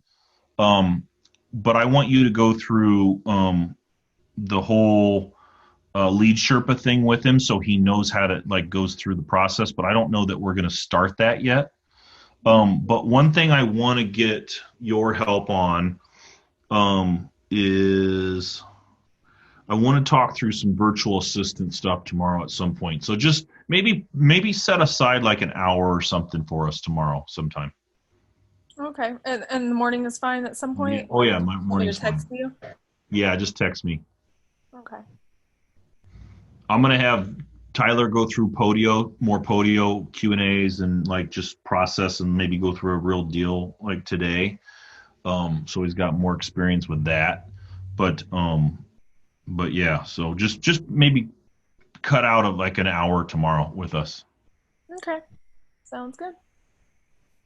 Thank you, Amanda. Appreciate it. You're welcome. Hopefully that's not information overload, but it probably is. It is for me. It is for me. Yeah. Sure. Hopefully it'll work itself out. Amanda, do we have videos already created that you did on these steps? We haven't created videos in a while, so I do think we have some old ones on direct mail. Okay. Maybe data finder. I'd have to go back through my old YouTube account and see what I have, but they'd be old. I don't think a lot has changed, but it just might look a little bit different. Just so you know, coming at you, we have to basically take virtually unemployed and turn it into a video course. So Oh, some of this okay. stuff, yeah, I'm going to do some. Tyler's going to do some, and I need you to do some. But just so you know that that's coming down the pipe. So you may, it might be easier just to do a few of those, and then we can even use those and send those to Brian as well. So, but I'll talk to you about that later. All right. So anyway, so Brian, you're all good with Amanda for now? Yeah. Okay. If you guys just want to take a quick lunch break and then we can Yeah. get back. How much time do you need for lunch? Yeah, 30 minutes or so. 30. Okay. Yeah. So Whatever I will. you need. Yeah. So it's 2:30 my time now. So it would be what, 12:30 your time. Yeah. So I'll catch you back at noon. Okay. Sounds good. Thanks, brother. All right. Thanks, Amanda. We'll All see right. you. You're welcome. Bye. Thank you. Bye. You're welcome. All right. Let's see here. Can you hear me again? Yeah, I'm with you. Did you get some lunch? Chow down, my brother. Got the meat sweats now. That's good. I had a little sandwich action, so I'm good to go. So, everything that Amanda just went over, just so you know, it's until I hired Amanda, I just didn't do any of that stuff, or at least if I did, I didn't do it very well.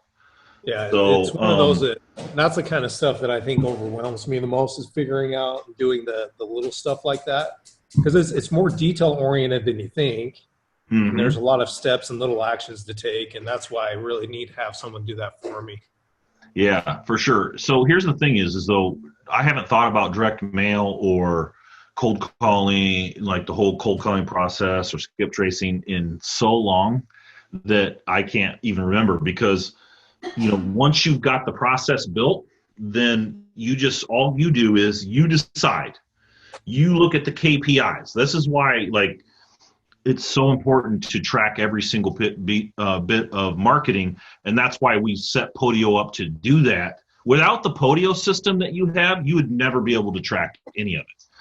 But now that you have that, your job is to look at the KPIs, because I can tell you right now, I can tell you here's my response rate with this postcard, here's what happens with this list, here's what this list is, and I can break it all down, but my area may not be exact as yours.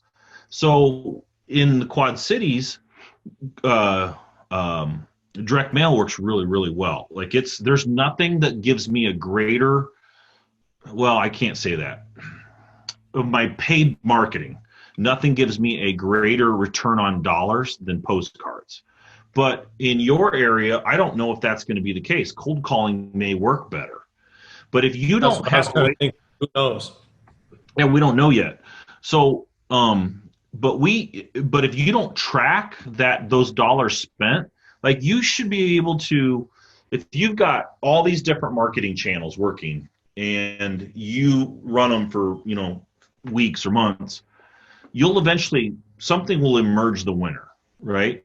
And you always throw more money at the winners and take money from the losers. So, but if you don't track it, you don't know what that is. So, you'll find that your marketing costs will be your biggest expense in the course of a year. Maybe someday that could get outrun by human capital someday, maybe. I would doubt it, because the way you're going to build it out, you're going to have virtual assistants doing all this stuff. Maybe you pay a sales guy, a certain amount of money someday that, it's just 100% commission. But if you're selling a lot of houses, that number could go up there. So the marketing piece is really important, because you're spending a lot. You're going to be dropping. I drop $20,000, $30,000 a month in my marketing. It's a chunk. It's real money, and at the end of the year, it's a real big chunk of cash. But I'm comfortable doing that because I know from my KPIs. Again, you have all this stuff built into your Podio. But I know I can look at my KPIs and say, no problem. I'm okay dropping that postcard, because every time I drop that postcard, it pays me X. See what I'm saying? Yeah. That's really, really important, because Most guys don't do it that way. For one, most people, even veterans, like the crazy thing is, I've coached a lot of people, and even veterans don't. Most of the veterans don't even watch their numbers. They don't even know. Like if I ask them, hey, what are you getting on a, what's your cost per contract on your best marketing piece? Well, they don't even have a clue as to what I'm talking about. And it's like, man, you are throwing money away doing that. So you're gonna have a pretty cool at the end of the end of this year. I mean, it's gonna be a very easy look at what's making you money and what isn't. So the other thing is, just because you're going to be in the Podio world, and I'm actually going to have Tyler spend some time with you on Podio this afternoon. Okay. But just because you're in the Podio world and you're going to be speaking the Podio language, with people, you have a jump on everybody. Your Podio system's better than everybody's. So just because somebody else says they have Podio, that doesn't mean that they're tracking their KPIs. You have to write code in order for it to do that, right? And we've done that for your version. You're using the same thing we use, so it's pretty cool that you've got all that stuff built in. So just jumping back, quick review after lunch, just to get your brain working. I love direct mail. Okay. Direct mail, you have to buy a list, and you have to send the postcard. Okay. Buying the list, you buy that list once. If you're doing direct mail, cold calling, and texting, you don't have to keep buying the list over and over again. You buy the list once and you reuse it for everything. So you're going to use it for probably about 7 weeks. So you buy the list for direct mail, and if you want a cold call, which you are going to do, you're going to take that same list, you're going to skip trace the list, and you're going to use that list as your cold call list. So one thing that we didn't cover, because we don't really need to with the whole exact data doing stuff for you, is that list is a vacant list, but it's also non-owner occupied, okay? And it's high equity. So imagine this. You have a property. So first of all, backing up, what is do you know the statistic on the number of houses that are owned free and clear in the United States? Well, I no clue, maybe 15, 20%? Yeah, it's 37%. So, which catches everybody by surprise. Nobody guesses the right number. Because so think about it. So if you got in your car right now and started driving down the street, every third house you pass, to give a analogy, every third house that you pass is owned free and clear. That's how many houses out there that are owned free and clear. Now, only a certain portion of those that are vacant, right? So a person that's got a vacant home that owns it free and clear, does that person still have expenses on that house? Of course they do. Yeah, we got taxes, they got insurance, they still have to upkeep the property, have to mow the grass so the city finds them. They probably got utilities on, right? I mean, you're going to still have expenses. So that doesn't mean just because somebody owns something free and clear, if it's vacant, they're bringing in no rent money, right? There's no tenant in there. So they're still highly motivated to sell, even though, or there's a chance they're highly motivated to sell, even though the house is owned free and clear and it's vacant. So we love that list. Right now, the vacant list is more important than ever because people don't really want you inside of their houses, or most people don't want you inside of their houses right now anyway, because they think that you're going to infect them. Notice how that exact data was never, exactdata.com was never given to me. That was never a list that I ever heard a single guru talk about ever. I found exact data on my own through massive research of digging and digging and digging. So I've been using them for years. I found that list. If on top of that, though, on that list, notice how if you don't call into the company and talk to a specific person inside that company, you'll never even know that they have a vacant list. This is something with me over years and years and years saying, I went to Exact Data. They didn't offer a vacant list. It wasn't part of their recipe. Wasn't in their menu. I said, I need a vacant list. I need vacant properties. If I want to buy vacant properties are my favorite properties. They created that list for me. So it's not like they're normal customer service people. They can't open up their books and say, hey, I can offer a vacant property list. It doesn't exist. One specific person in the company that we recommend gets that list. That's important right now because that cuts out a lot of your competition. Other people don't know about that list. So in other words, if you're mailing to that list, there's less chance that you're going to run into competition as ListSource or Listability, which everybody mails to list. ListSource is the #1 list company on the planet. The crazy thing is that list does not convert for us better than Listability or Exact Data. So it's pretty cool. You've got an advantage there. Plus, you get a better deal. So backing up, there for a minute. Say that again. It cut out there for a minute again. Yeah, I saw that. I don't know. Hopefully, it's not my internet. It's gotten better since after lunch. Okay, so again, if you were only doing direct mail, you would just need the list, buy the list, and then you mail the list postcard. So you need a postcard and a list for direct mail. For cold calling, you need no postcard, obviously. You just need the list, and you have to skip trace the list in order to be able to have numbers to dial. Because when you pull a list of names, no phone number is ever included. So like when you call Exact Data or ListSource or Listability, it's just a person's address and property address and that stuff. It's no numbers. So that's why you need to only do skip tracing if you're cold calling. You don't have to do that step if you're only, but you're going to do both. So we got to do both.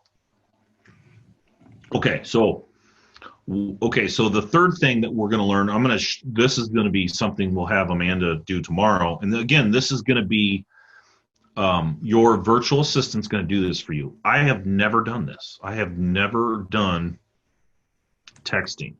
So tomorrow I'm going to have Amanda show you the Lead Sherpa stuff.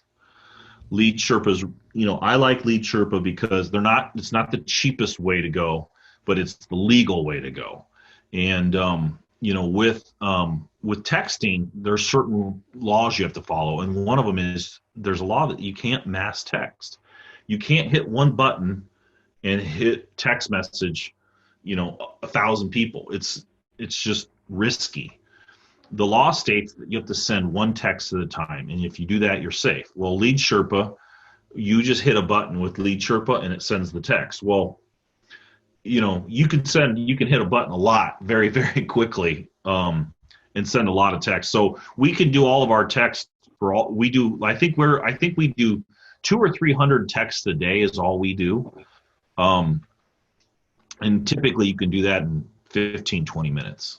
Okay, and then it just comes back to responding to the text messages. So on your direct mail, a good response rate on direct mail is 2 to 3%. You land in that, you're doing really well. Text messaging, you're going to get a higher response rate, and it's cheaper. It's cheaper to send a text than it is to send a postcard or to do a cold call. So you'll get like a 10% response rate on text messaging. You don't get 100%. You'd think like right now, if you got a text message from somebody you didn't know, there's a pretty good chance you would probably still text, hey, who is this and how'd you get my number, right? Well, in these text messages that go out, there's an opt-out link, in there, so people know that you're a business, and some people just don't respond, right? So you'll have about a 10% response rate. A lot of people like working through text, so we like doing it, and it's cheap. I would say if I was like super strapped for cash and had almost no money, I would probably do texting as one of my lead sources, because it is really cheap to do. So it's something that it'll be good for you to do. And again, if we get 3 months into this and you discover that, hey man, direct mail just isn't working, like my response rate is 0.5%, and conversions are terrible, but text messaging is really working really well, we'll just we'll focus on the thing that works the best for you. Being able to look at your KPIs every single week, saying, hey, this worked, this didn't work, let's do that, let's change some stuff. Yeah.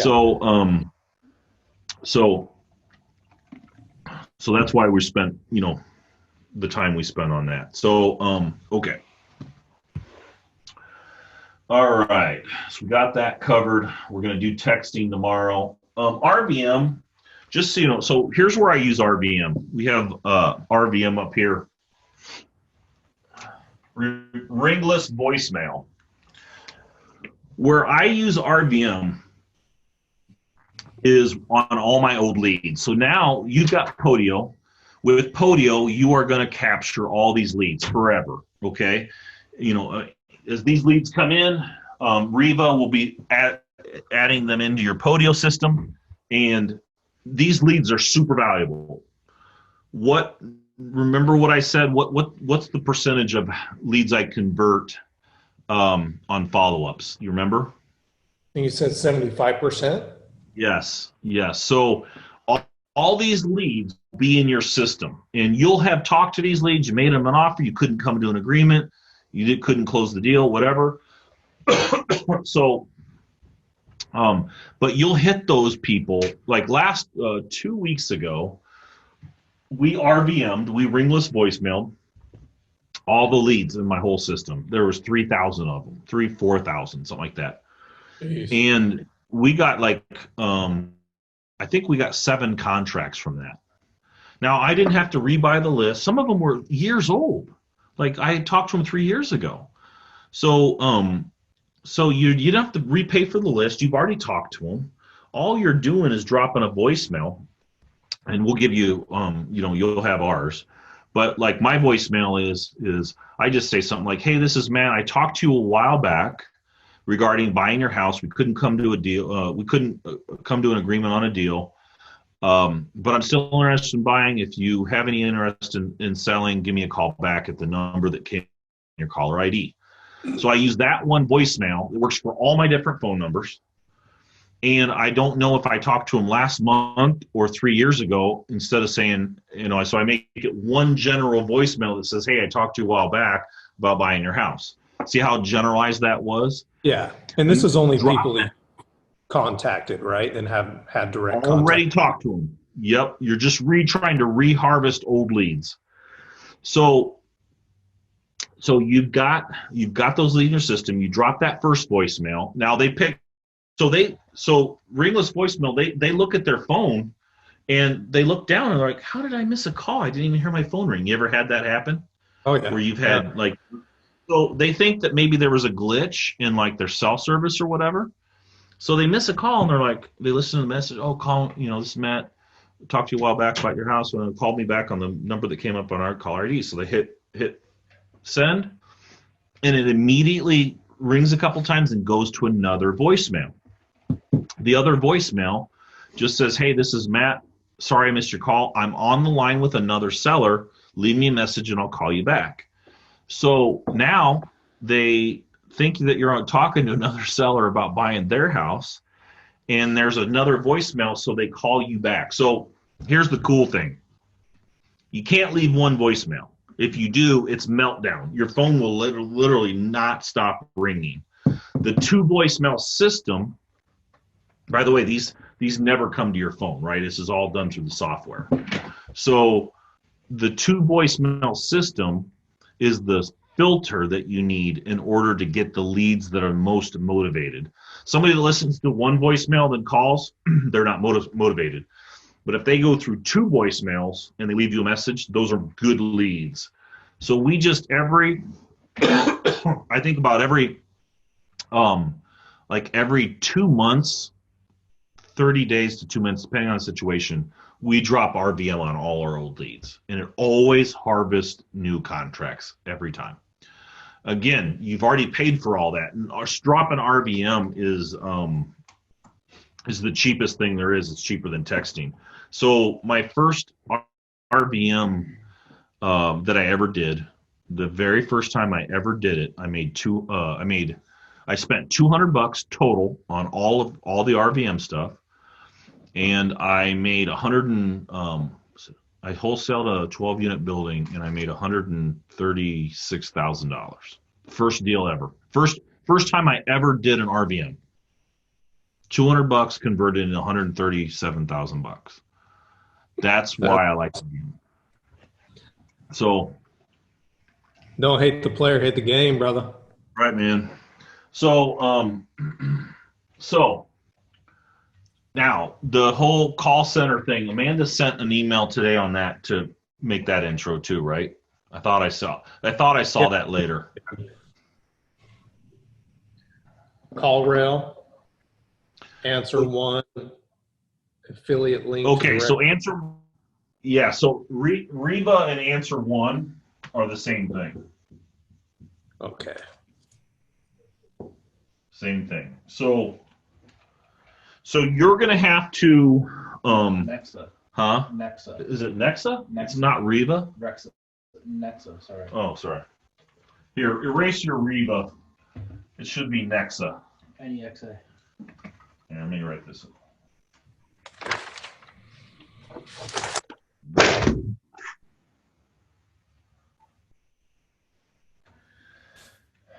Nexa is the same as answer 1. So I want you to you're going to have to set up your answer 1 or your Nexa. I want you to do that. I'm probably going to give you a few minutes today to do that. Okay. You're also going to have to set up your call rail because you got to get those numbers set up. Okay. You can do that this afternoon at some point. Okay. Let me look through this here. Again, they'll fill out the Podio. They're already familiar with your Podio because they already How do they gain ours. access to that through me? Do I got to send them? Yeah. You'll give them. They get access to the web form where leads can get put into. The same one that you can put on your website or. It's just the web form. All they get is the web form. Okay, but they've got that from us. Mm-hmm. In the script, there's a link to the web form. Okay, so in the script there's a link to the web form. That web form automatically puts it into your Podio. It's a Zap. No, it's Podio web form. Podio web form. Okay. It's automation we built out already. You just get it and they drop it in. So you don't have to give them a password. Okay. So they'll fill out the Podio. So we're going to go through sorting leads, but I'm going to have Tyler's here right now. I'm trying to join your call so we can all be together and it'll be recorded. Yeah. So I'll just be here. Can you join? I'm trying to. I want you to go through. So just Tyler, his personality type is a lot like mine. Mm-hmm. Hates paperwork just like I do. Hates technology like me. Mm-hmm. So one of his biggest concerns is the technology piece. I just had Amanda go through all of the right before lunch. Amanda went through all of the how to skip trace with Data Finder, how to pull the list with exact data, and how to actually set up postcards. And it was like it's a little overwhelming for me too. When he, first time I ever saw it, so a little overwhelming there. So for when you go through the Podio stuff, take it really slow. and show step by step how to hit the buttons, how to fill it out, how to do Are you the. gonna sit here too when I do it? Yeah, I'm gonna sit here. Yeah, so stop me if something happens.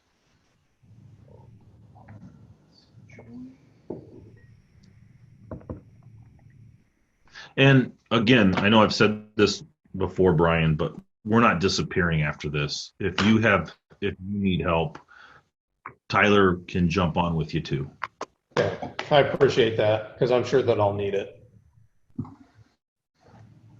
Yeah, I text guys all the time. Or Podio and Yep. Yeah, I wish I was more efficient with this, but it's just not my it's not my forte.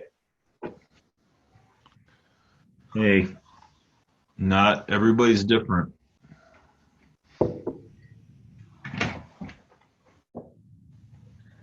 I can see in here that I just logged in, but Tyler set up a bunch of stuff in here, a bunch of apps showing on the left-hand side. Mm-hmm. He's logging in right now.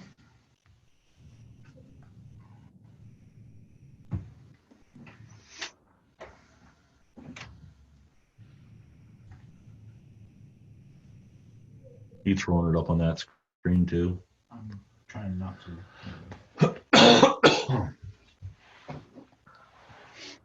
Okay, so I'm gonna go through.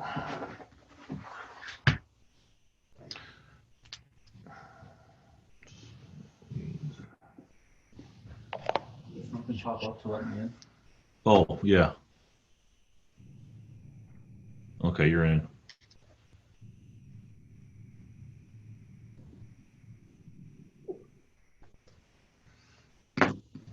Lead. Sweet, there we go. Okay. Okay. So I'm probably gonna do a screen share. And I'll just walk through. I don't hear your audio. Can you hear Tyler talk? I can hear Tyler. Okay. But I don't know if he could hear you through my computer or through your computer. I'm probably hearing him through yours. Yeah. Oh, yeah, my audio eventually. How about now? There you go. Oh, You know what? I'm gonna mute yours.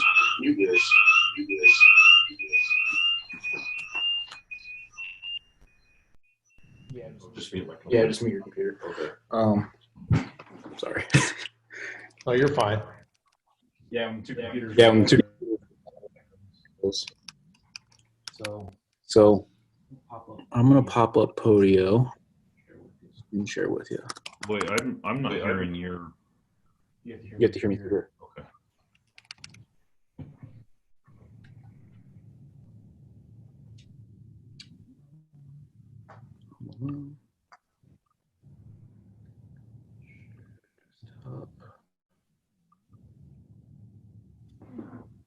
So can you see my? I can see your screen. Okay. So you Do you see Podio here? Yeah. Yeah. Okay. Why has it got feedback, John? It's his echo on. Okay. Brian, does it sound like there's feedback on your part? Yeah. There is a little bit of an echo. Actually, I need to mute. Let me see.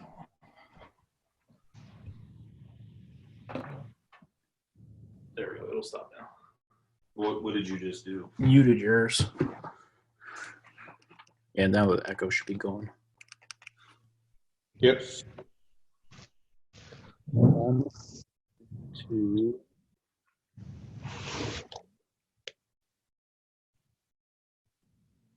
What was the name of your company again? I want to try and pop into yours.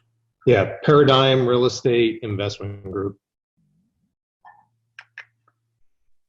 Oh, I think I left it. Okay, I'll just go to mine. Same thing. So, did you watch that video at all? The 30-minute video? I watched one that was a couple minutes long. You went through a bunch of things, and I just checked out mentally. It was a lot. And then I got on, tried to dink around with it, couldn't figure out my way around. Sorry. Mm-hmm. Yeah. No. So, basically what I like to tell people is Podio is like a spreadsheet, but a spreadsheet on steroids, and each app up here, see where you see my mouse, right? Yeah. So each app up here on the top is a different spreadsheet, so to say. You click into those, you have your campaign spreadsheet basically, and then you have an individual item, or you can think of a line on a spreadsheet. So now I'm like in an individual line, which is a different campaign. You can comment and do communication with people here on the right by, it's kind of like Twitter, just at somebody and talk to them, hit send. Now you can delegate tasks right there. Let me back out. Hey,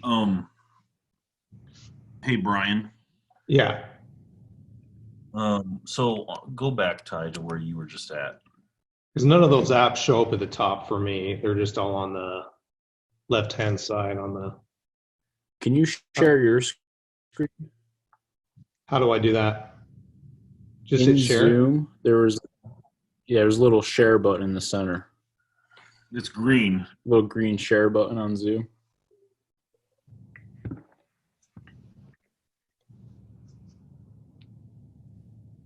Let's see. It says it won't let me share with other participant is sharing. I'll stop sharing. How about now?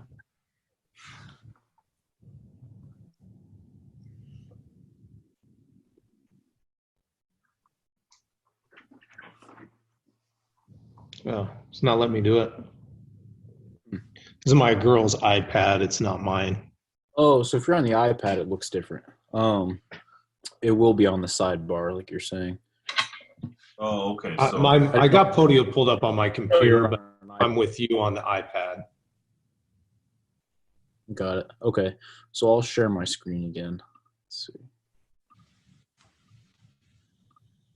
I just didn't know if you could log into mine or whatever.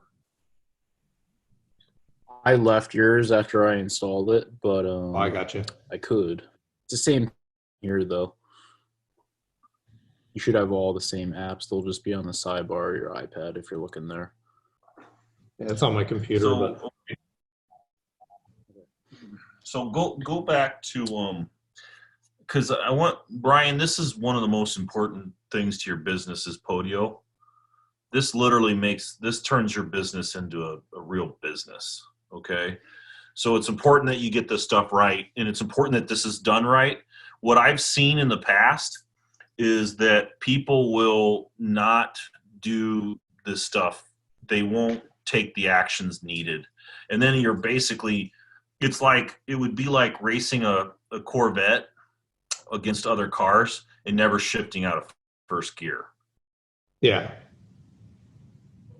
So go back, Ty, to what you were just at. So, well, I'm going to start with seller leads. So okay, that's fine. I lined it up kind of linearly, kind of like a marketing funnel. So you have your seller leads, and then you have your offers, then your contracts, then your walkthrough sheets. And within your walkthrough sheets is where a property gets pushed to closing. So you have your leads all the way to closings. You can think of them as buckets, and you're moving the leads from each app or bucket into the next step until they close. And there's automations in between those buckets to, do tasks for you and automatically push things along the funnel. So seller leads, offers, contracts, walkthrough sheets are the buckets. And then all these other apps like campaigns, marketing receipts, mass contact, and configuration are in addition to the main funnel. So like campaigns tracks your marketing campaigns that get attached to lead. That way you know where your lead sources are coming from.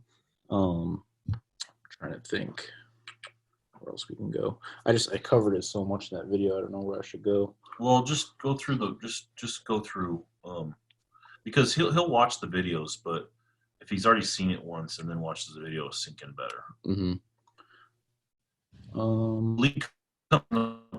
Lead comes in the pipeline. Yeah, so I'll start off like if I was Nexa. So Nexa is going to have a web form. Oops. Let's try that.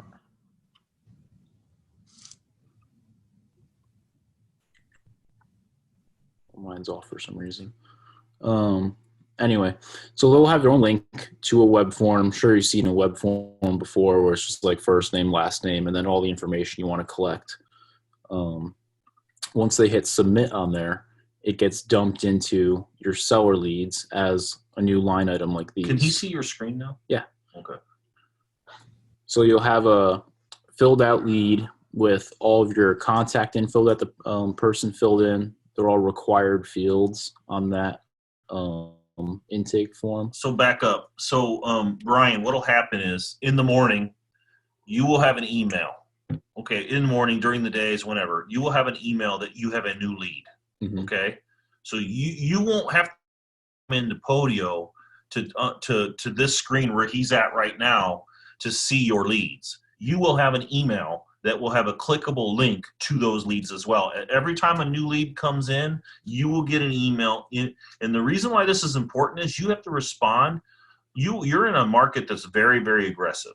So the people that respond the fastest get the deals. So you can't wait until the next day to respond, right? That's why we use Answer One. They answer 24 hours a day, 7 days a week. When these leads come in, you got to jump on them quick. Yeah. And Answer One's putting them in there for me, right? Yes. Yeah. So see the page he's on right now? Yep. See, I was trying to pull up another page, but Answer One is putting them in directly into that web form. They're basically working out of that web form because the questions are set up like the script questions. They'll basically read down. It's like, what's your first name? But it's scripted in a way to sound right on the phone. They'll work their way down that, and then at the bottom they'll finish out with their asking price and like a couple other closing questions, and then submit it. Then it automatically gets pushed in to your bucket, your seller leads bucket, and you'll get a task to review a new lead. Everything in here is task driven based on if something's created or updated. Okay. So let's click on that first lead there. So let's say this lead comes in. Yeah. So say this is a new seller lead. You just got a task to look at it. So you pop in there. So let's go through. Go back up. Go up. So notice that at the very top there it says summary. 123 Main Street, Davenport is the seller, is the property that's. There's all the info. Getting a hold of the seller. You just kind of go through each one of these. Yeah. Tyler, so this is all that info that you captured on your web form for contact info. Their mailing address, property address, they're all required, so they try to get them filled out the best they can. Here, where'd you hear about us? This is where you reference, if I go back up to the top, remember that campaigns app over here? Mm-hmm. So you're going to have all your different marketing types listed out there, all your different direct mail cards you're running, all your cold calling, RVM, stuff like that. That'll all be listed there. So now when an individual lead comes in, you're going to ask them, how did you hear about us? And you can link it to a campaign.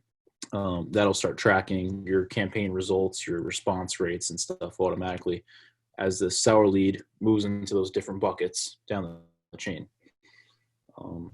They'll keep carrying that. And then you keep going. But so back up. So go up to the map right there. Yep.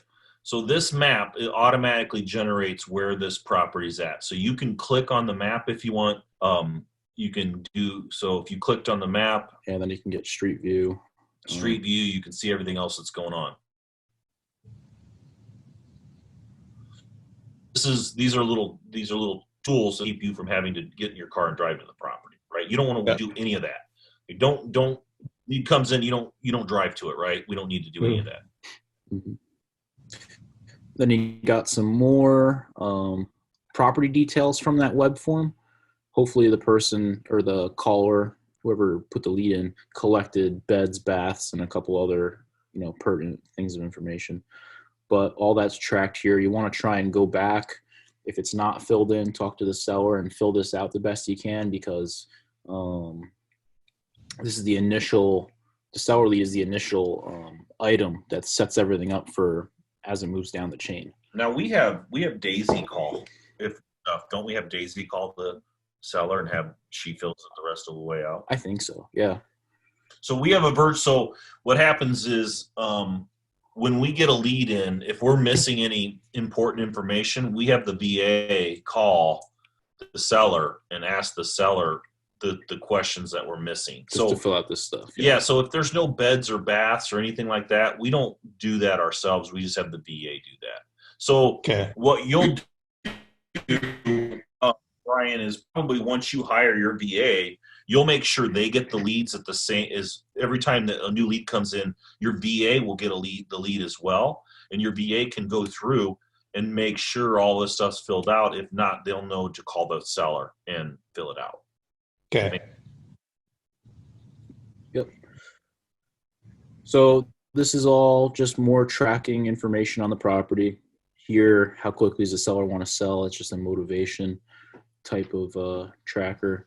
Reason for selling, if they gave one. Mortgage payoff, if they're willing to take the mortgage, that's noted there. Jumping back, reason for selling is the most important question on this whole sheet. If the person says, well, I just really want to see what you guys will offer me, then that's not very motivated, right? We only work with motivated sellers. So if the person says, hey, I have cancer, I have 6 months to live, and if I don't sell this house, then my family's got to deal with, figuring out how to get rid of this house after I pass away. That's really motivated. Sorry. So let's keep on going. One other thing while I'm up here, and I noticed it. So I'm in an individual lead with an individual seller.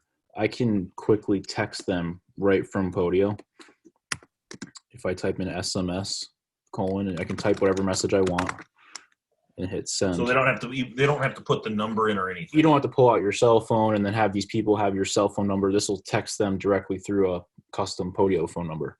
And when they respond, the response gets logged right in their lead form. So everything gets kept in one. You come back here 9 months later, it's still there. And say you had like a different acquisitions guy. If he starts doing his texting through here and maybe he leaves in 3 months to find another job, his text will still be logged in there just for like continuity, keeping that all in one place. So here. So let's stop for a second. Yep. Brian, questions. What is going through your mind right now? What's going through my mind is I need someone to do that for me. Yeah, for sure. You know how many times I filled out a lead form in Podio? I have no clue. Never have. Yeah, it's like something for me that I would just get frustrated doing. Yeah. And I want to channel my efforts into, I mean, and tell me if I'm wrong. If I'm off base with anything, please let me know. But I'd rather have someone do that for me than me do that myself. And I'm happy to pay him for it. Most of the time it's automatic. But the call center. Yeah, you're going to have, this is not something you're going to do. But the reason we're going through this is important because we're going to be talking about how to sort leads. And go scroll down a little bit, other way. So if you look at this deal and you say, okay, let's say this one has 3 bedrooms, 2 baths, right? You see that there? Mm-hmm. Yep. See that? So let's say this was a bedroom, 1 bath house that was 450 square feet, and they were asking, $700,000. Let me go to the bottom. Would you put much time or effort into that?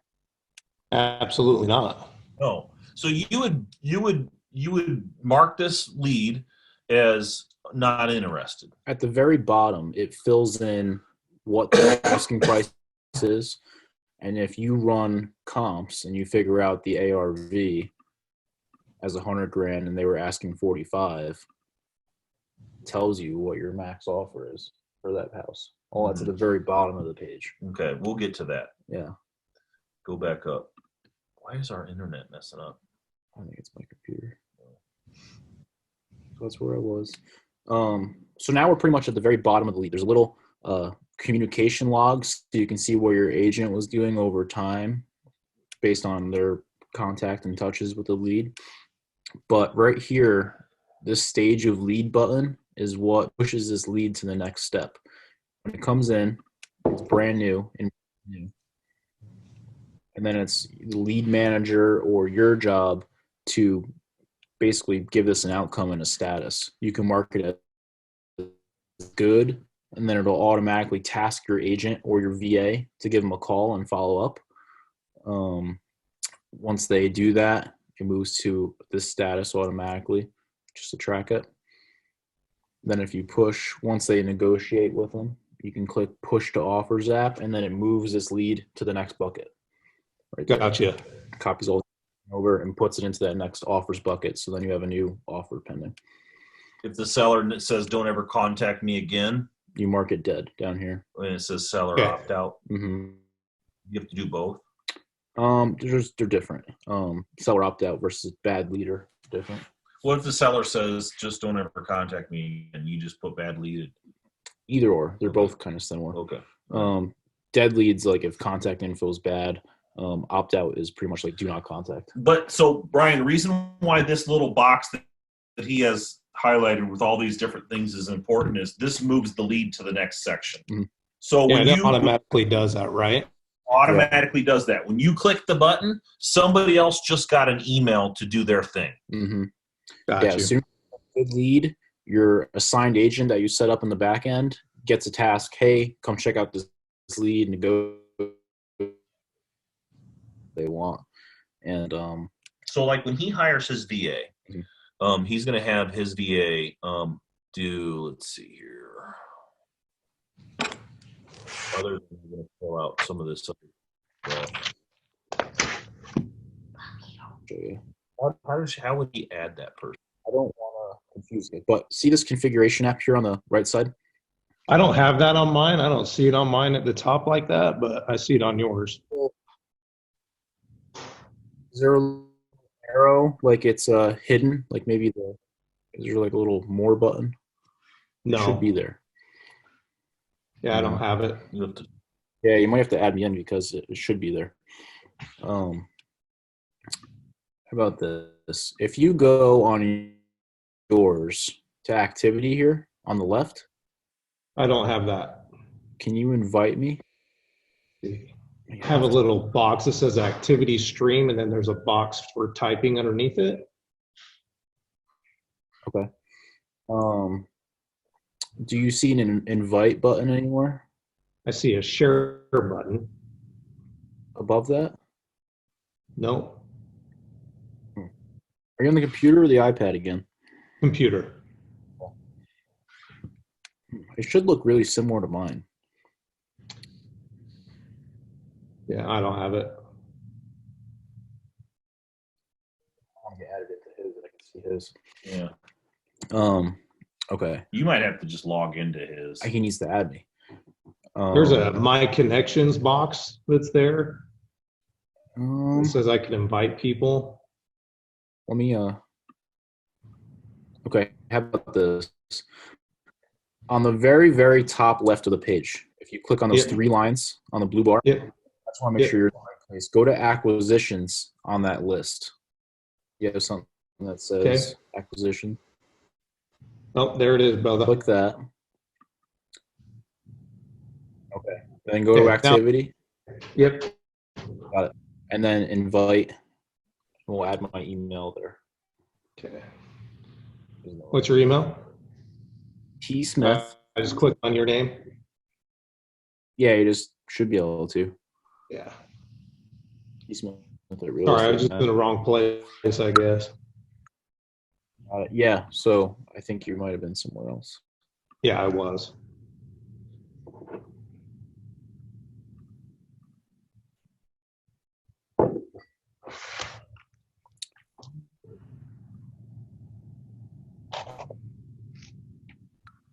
I can see everything that you were talking about now. Okay, that makes sense. So you must have just been. I think I was just on the main page, I think. There you go. Okay, so whenever you get into acquisitions, that's where you should start off. Go to that top bar, hop into acquisitions, then you're in that workspace. Okay. So on the very, very right, is something you want to set up before you start pushing any leads to this. This is the very first thing you'll do is configuration and set click up. on it. Click on that. Yep, I'm going in there with you. Okay. I already set up some of it, but where it says acquisitions agent, this is the person that's going to be responsible for dealing with the day-to-day of each lead that comes in. You can just remove yourself from that and add someone else. That's going to be more of the transaction port. Okay. Maybe we can make that change now. We can invite someone. He doesn't have that person yet. Okay. Once they do, this is where you go to change that. And then every single time an automatic task comes out to do something with a lead, it'll go to that person. So Okay. that's going to be your V. What's that? That'll end up being your VA. Will be the acquisitions agent. Oh, sorry. Your VA will end up being that person. That's the person you'll put into that box there. Acquisition agent. Okay. That'll be your VA. Acquisitions manager, right below that, Yep. is the person that sees every single new lead notification. When a brand new lead comes in, the acquisitions manager gets a task to review it and decide whether to kill it right there or push it to the agent to get negotiate with. Okay. So that'll probably remain you. Yeah. Marketing manager below that gets tasked on any marketing campaign type tasks. You Got to be having the yourself VA also. do like a multitasking with that and the. Yeah, they can do that. You can have your VA as the marketing manager also. And then acquisitions inspector. This is the person further on down the funnel. When you finally get this place under contract, this is the person that gets the task to go inspect it and make sure everything looks up to par and there's no like crazy renovation budget or anything like that. Yeah. That's where you change that. Okay. And down below, I pre-filled with our numbers, but this is how you configure back on that front page in the lead. I was on a thing that had the ARV and the asking price, and it spit out your max offer amount automatically. Mm-hmm. This is the numbers it's looking at to figure that out. So if you want to edit this to your market, that's what it's making that assumption based on. Okay. Yeah, because our numbers are completely different. Yeah, and you can change them right there. I'll go back to acquisitions. I'll go back into seller leads.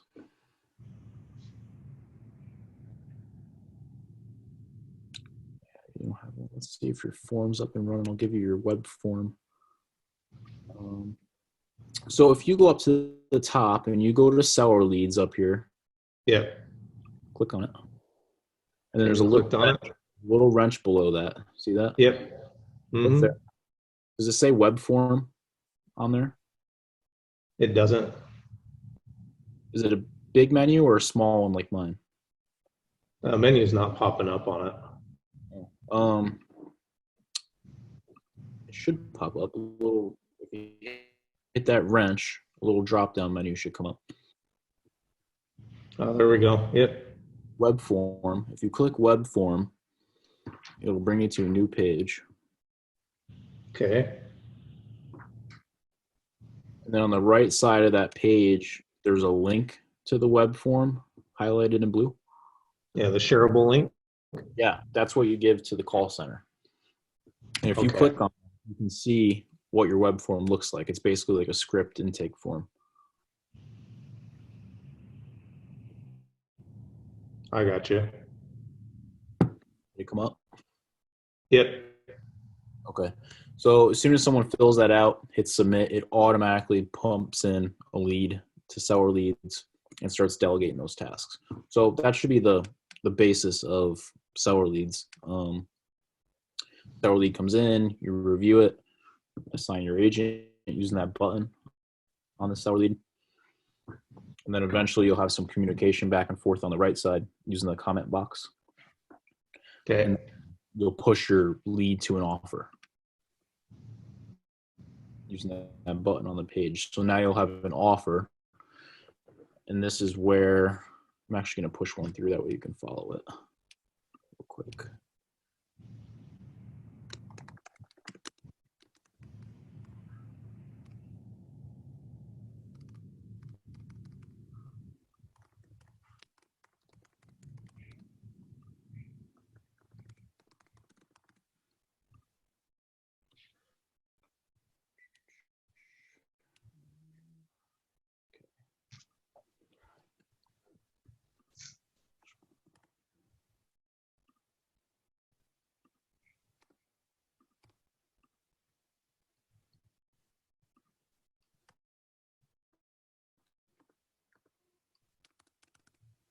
Sorry, just these are required because the call center would skip them if not.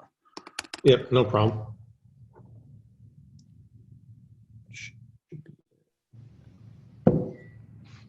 So what I just did, I just manually put the lead in, but it's the same exact thing as if someone put one in from the web form.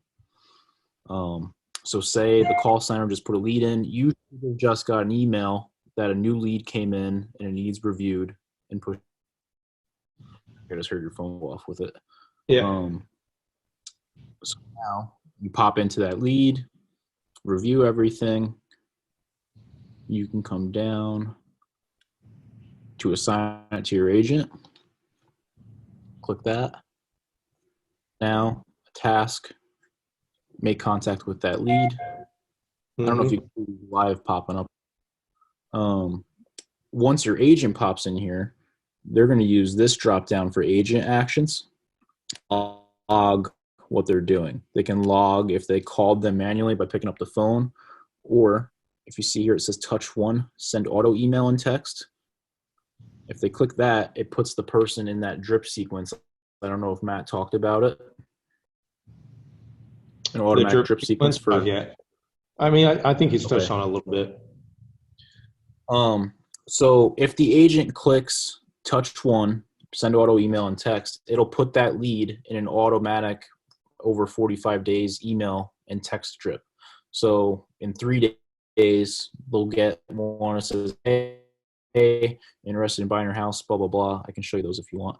And then if they don't respond to that, they'll get another one in 7 days on and on until 45 days is up. And then it'll mark the lead automatically dead if they made no contact.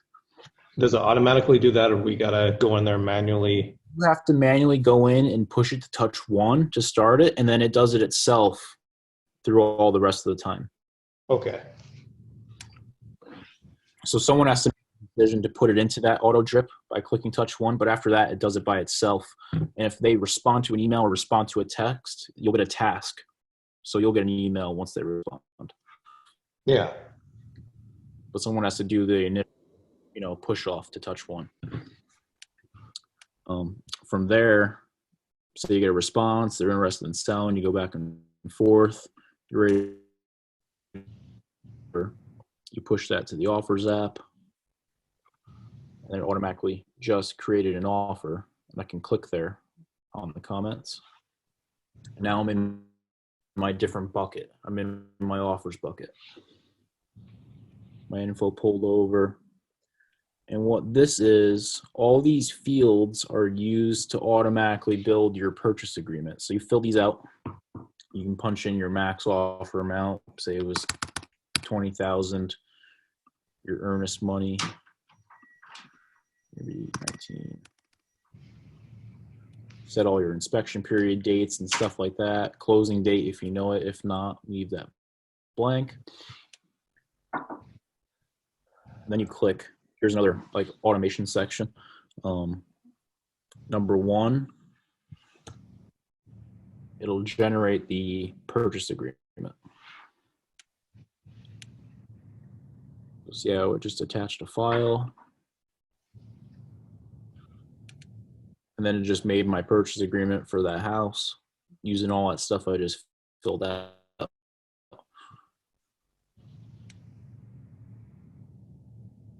And then this is an e-signature document. So in the next step, once you just check out that document, make sure it looks right. If you click step 2 in the trigger, it'll email it to your seller lead using the contact info that's in the lead for an e-signature, and it puts like a timeline for them to sign it. And if they don't sign it, it reminds them automatically, stuff like that. Or you can push one of these other buttons if you're going to do it by another method, like a paper delivery, if the person isn't tech savvy or something, or maybe you're going to call them. You just notate that there. Then if they sign their end, it'll automatically get marked as accepted and re-uploaded to this offer. So it's kept there. And then it'll automatically create a contract. So if I send that, you'll probably get an email to sign your end of it, and the other person will get an email to sign their end. I don't think it'll work because I just put a fake email in, but you might get the email. Once they sign, it gets pushed to accepted. And now this item is a active contract. So now this offer just got moved up to the next bucket, and we're in the contract bucket.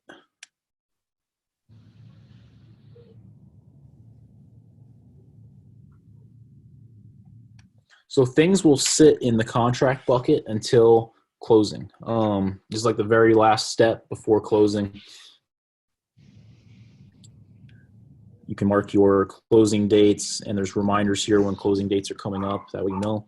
And you just kind of, all this stuff is just tracking your final numbers before it gets pushed to close. That way it's all in one place.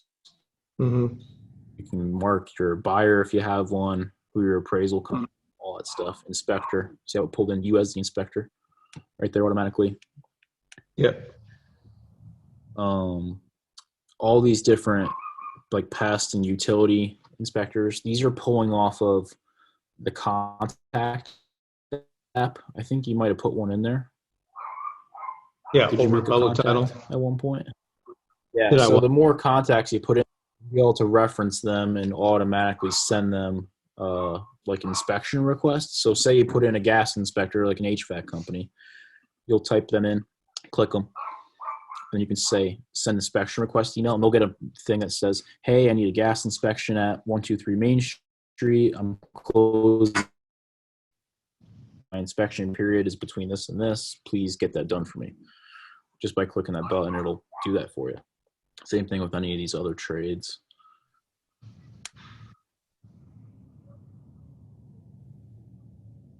So your team is ready to go out and walk through the place to make like a renovation estimate if you need it, or just judge the overall grade of the property.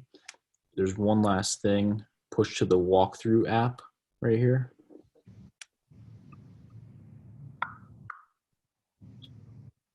So now, again, moving up another bucket to the walkthrough app. This is where all the, let me see. Yeah, this is where your budget gets extremely detailed for figuring out this deal makes sense. It pre-fills some of the redundant things like closing costs and stuff from that setup we did. Remember in the configuration app, we did that setup for those numbers. Mm-hmm. So those get filled in. And then you're going to come down and you're going to estimate each of these trades on the property. Say it needs a electrical panel or something, you'll put in that much. If you have to do a bunch of contracting work, you put in however much you think that's going to cost.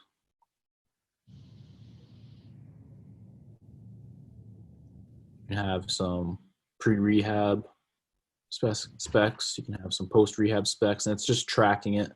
That way, once you close, it's all in one place, and you know what your plan was for that property. It's a solid checklist, though. Yeah, it pretty much runs you through everything. Once you fill out the budget the best you can, you're going to go back up to the top. And again, there's a little trigger section with the automations. You push it, and it's going to create your budget document. So you might get an email. I'm not sure. Go. So now I filled out my budget, what I thought the rehab was going to be, all my closing costs, and if I click into that, well, double your logo a little bit, but my budget is right there in a nice little spreadsheet. I'll make your logo smaller so it looks right. Okay, thank you. But all your costs rehab are right. You can see like your overall and sale costs, all that stuff, just in one place. And I then like that. once you close, right here in the walkthrough bucket, that's the very last step. We mark it as closed, and then it updates all the way up the chain to mark everything as closed and property acquired, and it marks the closing under your original marketing campaign. So Perfect. pretty much just going bucket to bucket and pushing them along. Okay. Hey, Brian. Yeah. So there are training videos on each one of these sections that go through each detail of each one, right, Ty? Mm-hmm. And so when you hire your virtual assistant, part of her orientation or onboarding is going to be to watch videos, so she understands how to do this. So so not like you're going to have to know, like I want you to know this stuff, but you don't have to teach her how to do it. Let us teach her through the video. That helps me a lot. Sense? Yep, 100%. Yeah. The biggest thing is go into one of the leads real quick, Ty. I just want to make sure I emphasize one thing.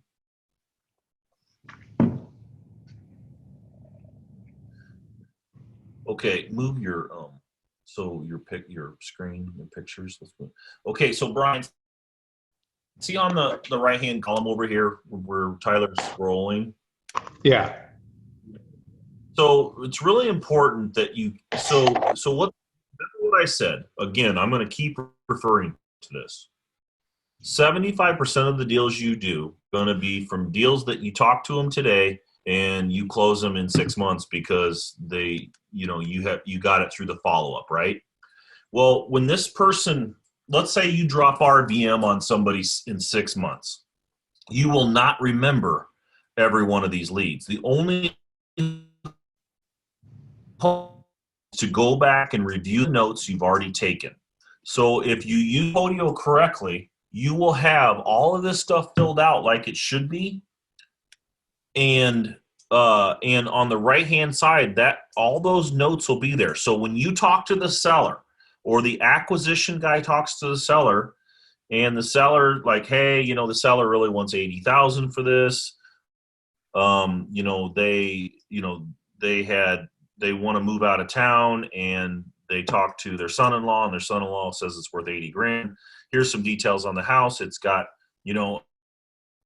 updated roof, but the windows are old. The house needs a new paint job, blah, blah, blah. All that stuff is going to be in those notes. If you do this right, when that acquisitions person, which is going to be you in the beginning, when you're talking to the seller, do not be in a situation where you can't jot these notes down and put them in Podio, because you will need this information to go back when you buy this thing down the road.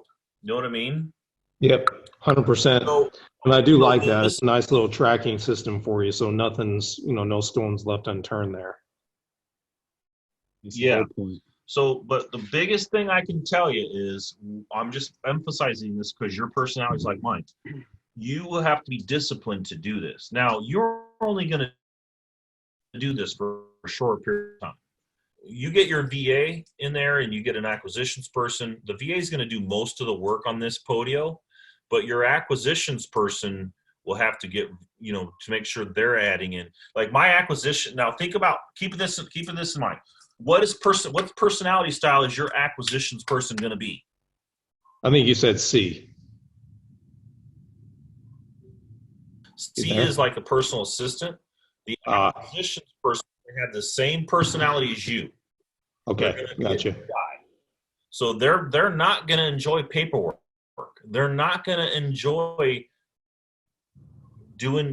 filling in computer work. Okay, I'm just telling you how it's going to be. My acquisitions guy is really, really good. Like he does a ton of acquisitions for us. But I had to literally say, listen, his name's Eric. I had to tell him at one point, he wasn't filling any of this stuff in. And I had to tell him, Eric, your commission only gets paid on a deal if we go back and review and the Podio notes are there. If there's no Podio notes, then you don't get paid. And until I did that, he didn't fill stuff out. Yeah. Yep. How much do you typically pay your acquisition guy? I know that your guy's doing a lot. Is it a certain percentage of each deal? Is it an hourly rate? I give him $1,000 a deal. Okay. For everyone we buy. Commission only. So he doesn't get paid any salary. He gets paid nothing unless he closes. Okay. But he can also close 10 deals in a week and make a ton of money. Oh yeah, absolutely. So so the biggest thing is this Podio, you're probably looking at this and you're so kind of enamored with, oh man, I got to remember to do this. Oh man, I don't know if I'm going to do that right. There's so many moving parts. What you're looking past is this thing is such a powerful tool. This will either this Podio powerhouse, this Podio system could take a guy that should be making $100,000 a year and turn him into $1 million a year earner. That's how powerful this is. It's that important. It's a 10x your income. So if you do it right and are disciplined with it, it can set you up big time. That's what I need. You are missing out on so much money. I can't even describe how much money. I've got over $100,000 invested in my Podio system. Now I didn't do that because I thought it would be fun to spend the $100,000. I did it because it makes me millions of dollars. Right. Makes sense? Yeah, 100% it does. And you can always, if you want to play around with it, you can put fake leads in and test and try out pushing them through the different steps. That way, it doesn't matter if you make a mistake or anything. You can learn it. Same thing with your. Okay. So. I wish I had this in the beginning when I first started. I missed out on millions of dollars for the 5-6 years that I didn't have it. It's unbelievable to me. Yeah, it's a big deal. And most people don't have it.